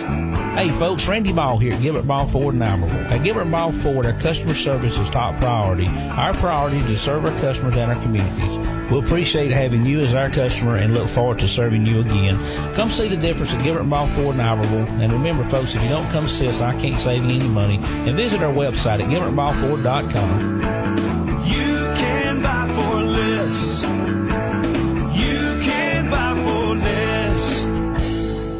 In sports, every point counts. And at Alpha Insurance, we know when it comes to your budget, every dollar counts. That's why we work to get you the lowest rates and best discounts available. Plus, every Alpha policy comes with personal service from our hometown team. Call Alpha to start saving today. In North Alabama, call us, Cy Giles and Holly Bobo at the Giles and Bobo Insurance Group. You can reach us at 256-538-8201 or stop by our office at 410 5th Avenue Northeast in Atala, Alabama. Since 1991, James Barbecue has been serving up mouth-watering barbecue starting from a humble food truck in Geraldine, Alabama. Now with 2 smoking locations, including Little James Barbecue in Rainsville, they're still cooking fresh food daily with homemade sauces you'll dream about. Don't forget steak night every Friday, hot off the grill and worth the trip. And Annie says, "Come get my dad's barbecue. We're fired up to serve you." James Barbecue or Little James Barbecue is always available for catering. James Barbecue, slow cooked and full of Southern flavor. Support your favorite team in school colors from Dixie Designs, Denson Avenue in Boaz. Dixie Designs can create a logo or custom artwork for your school, church, business, or upcoming event. From screen printing to embroidery, the team at Dixie Designs can do it all. T-shirts, caps, sweats, jackets, polos, uniforms, and much more. Dixie Designs is the official printer of the WQSB Team of the Week T-shirts. Dixie Designs, 415 Denson Avenue in Boaz. Quality sportswear that you can wear every day. At Family Savings Credit Union, we believe in people helping people. Whether you're overcoming challenges or building on great credit, we're here with real support, smart guidance, and personalized plans. Because you're not just a number, you're family. Apply online for quick turnaround. FamilySavingsCU.com. Family Savings Credit Union, where your money grows with you and your family. Member accounts insured by NCUA. Take the WQSB High School Football Scoreboard with you wherever you go. Download our free WQSB app for your phone and smart device. Now, back to the Scoreboard on Alabama's Country Giant, WQSB. And we're back, going to run down our final scores one last time here in the quarterfinal round. 52 teams chasing the dream tonight. 26 games, 16 unbeaten teams. And now the winners of tonight's game in 6A through 1A are in the semifinals, and the 7A championship game has been set. It'll be Thompson against Opelika. That'll be on December the 3rd, and it will be at Progressive Stadium, or Protective Stadium, I think. Not Progressive, but Protective Stadium in Birmingham. As Thompson, a winner over Central of Phoenix City, 35-34, as Phoenix City scored with less than a minute to go, actually went for 2, was stopped. Thompson wins the game 35-34 tonight, and Opelika, they defeat Auburn 31-28. In Class 6A, not a whole lot of drama. Muscle Shoals remain undefeated as they knocked off Mountain Brook 24-7. Clay Chalkville remain unbeaten. They beat Homewood. You know, these two teams clashed. Homewood, 6 state championships. Clay Chalkville, 4. Clay Chalkville moves on. They beat Homewood 35-17. Benjamin Russell playing very well. They beat Hueytown 40-13. Saraland wins over Pike Road 56-32. So next week, Clay Chalkville hits the road. They go to Muscle Shoals, while Benjamin Russell will go to Saraland. In Class 5A action tonight, it was Moody over Briarwood 51-27. Last night, Scottsboro picked up win number 9 as the Wildcats will advance to the semifinals with a 16-14 win over Fairview. Tonight, Viger shuts out Clay Central 14-0, and Williamson a winner over Catholic of Montgomery 41-10.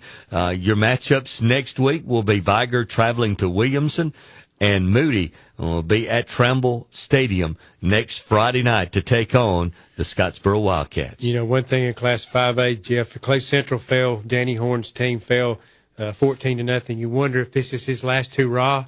We don't know that for sure, but, you know, there's been talk of that. If hadn't one of the top coaches all time, of course, he's the winningest coach right now, one of the top coaches all time, and even a class person. Absolutely. Yeah. In Class 4A, the finals are set, of course. Plainview wins over Good Hope 28-7, while Anniston beat Deschler 31-7. Jackson was a winner over W.S. Neal 50-7, and St. Michael's, they beat Bullock County 52-22. So next week, Anniston hits the road. They go to Rainsville to play Plainview, while Jackson is on the road. They play at St. Michael's. And Class 3A tonight, it was Mars Hill over Geraldine, 42-0. Piedmont knocks off Gordo 28-20. Southside Selma stayed unbeaten with a 34-21 win over Glenwood, and it was Bayside Academy defeating Montgomery Academy 30-13. Next week, Mars Hill will host the Piedmont Bulldogs, and Southside Selma will be on the road. They'll play at Bayside Academy in the semifinals. In Class 2A, the Pisgah Eagles went to Renlap. They knocked off Southeastern by the score 26-15. Coosa Christian at home in a muddy mess.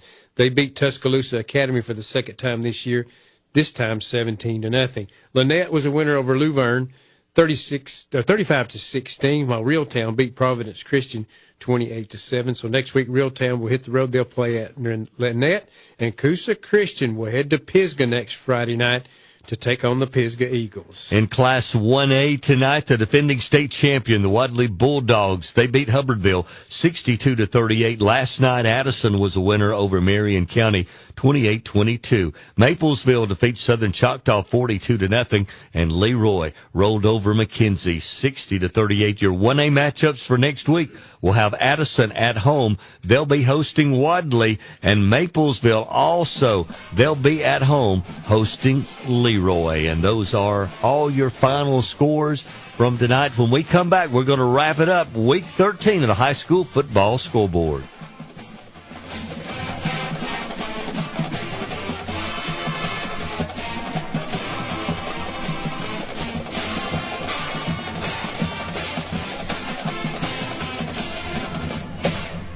Hi, I'm Randy Jones, your hometown trusted choice insurance agency. Randy Jones and Associates knows the playing field, and we have been proudly serving communities across North Alabama for 46 years. Having the right protection on the field is important. The RJA team of experienced agents will help you find affordable, customized insurance coverage for your family, business, and future. Stop by a local Randy Jones Associates office for a free, no-obligation quote or complimentary policy review. The deals keep rolling at Wilkes Tire Battery Service. Now through November 30th, we're giving $100 off any set of 4 Goodyear or Kelly branded tires. That's instant savings on quality tires from the brands you know, installed by the experts you trust. And there's more. When you combine our offer with Goodyear's current rebate, you can save up to $300. Visit one of our 12 locations today to take advantage of this offer while it lasts, including Albertville, Gunnersville, and Gadsden. And remember, at Wilkes Tire and Battery Service, we get you started and keep you going. Shop and save during the Black Friday sale going on now at the Furniture Shop, Lazy Boy Comfort Studios in Albertville and Henniger. Get 20% off store-wide, plus amazing savings on this area's largest selection of Lazy Boy recliners. A select group of recliners, too, for $999, and lift chairs for $899. The Black Friday 20% store-wide savings event on quality handcrafted Lazy Boy comfort in Saturday, December 6th at the Furniture Shop, Lazy Boy Comfort Studios in Albertville and Henniger. Let the shopping begin.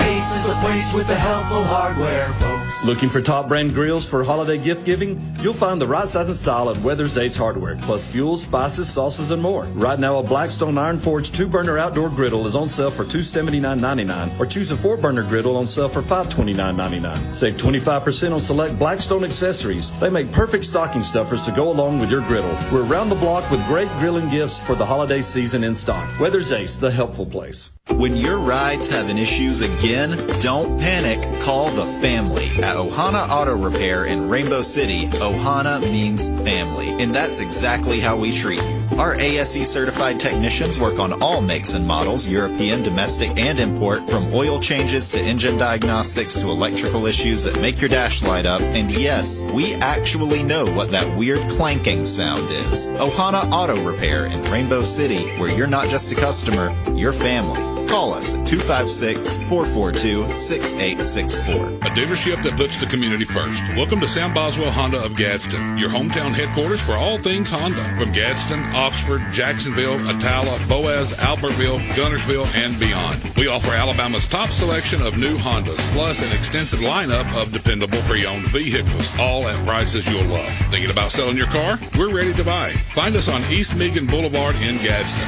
Explore our inventory anytime at BoswellHondaGadsden.com. Sam Boswell Honda. Vehicles you can depend on, people you can trust. The snap is good. The connection is great. FTC brings fiber internet to your home turf this football season. No buffering, no dropped connections, just reliable high-speed internet that's built to perform where it matters most. Whether you're streaming the game or checking the scores, we've got the speed you need. Score big with FTC's fiber, your home team for high-speed internet. Call 256-638-2144 or visit farmerstel.com today. FTC, we keep you connected. And that's going to do it for us tonight. Thanks for joining us here on Week 13 of the High School Football Scoreboard. We'll be back for one more week next week at 9 o'clock, our abbreviated semifinals night, as we'll have 12 games across the state, and we'll be here with you to give you all the finals and all the stats and information on those games. Hope you'll join us then. For Phil Harris, for Russ Mathis, for Seth Harper, Anthony Ridgeway, I'm Jeff Allen, saying good night, everyone, and have a great weekend.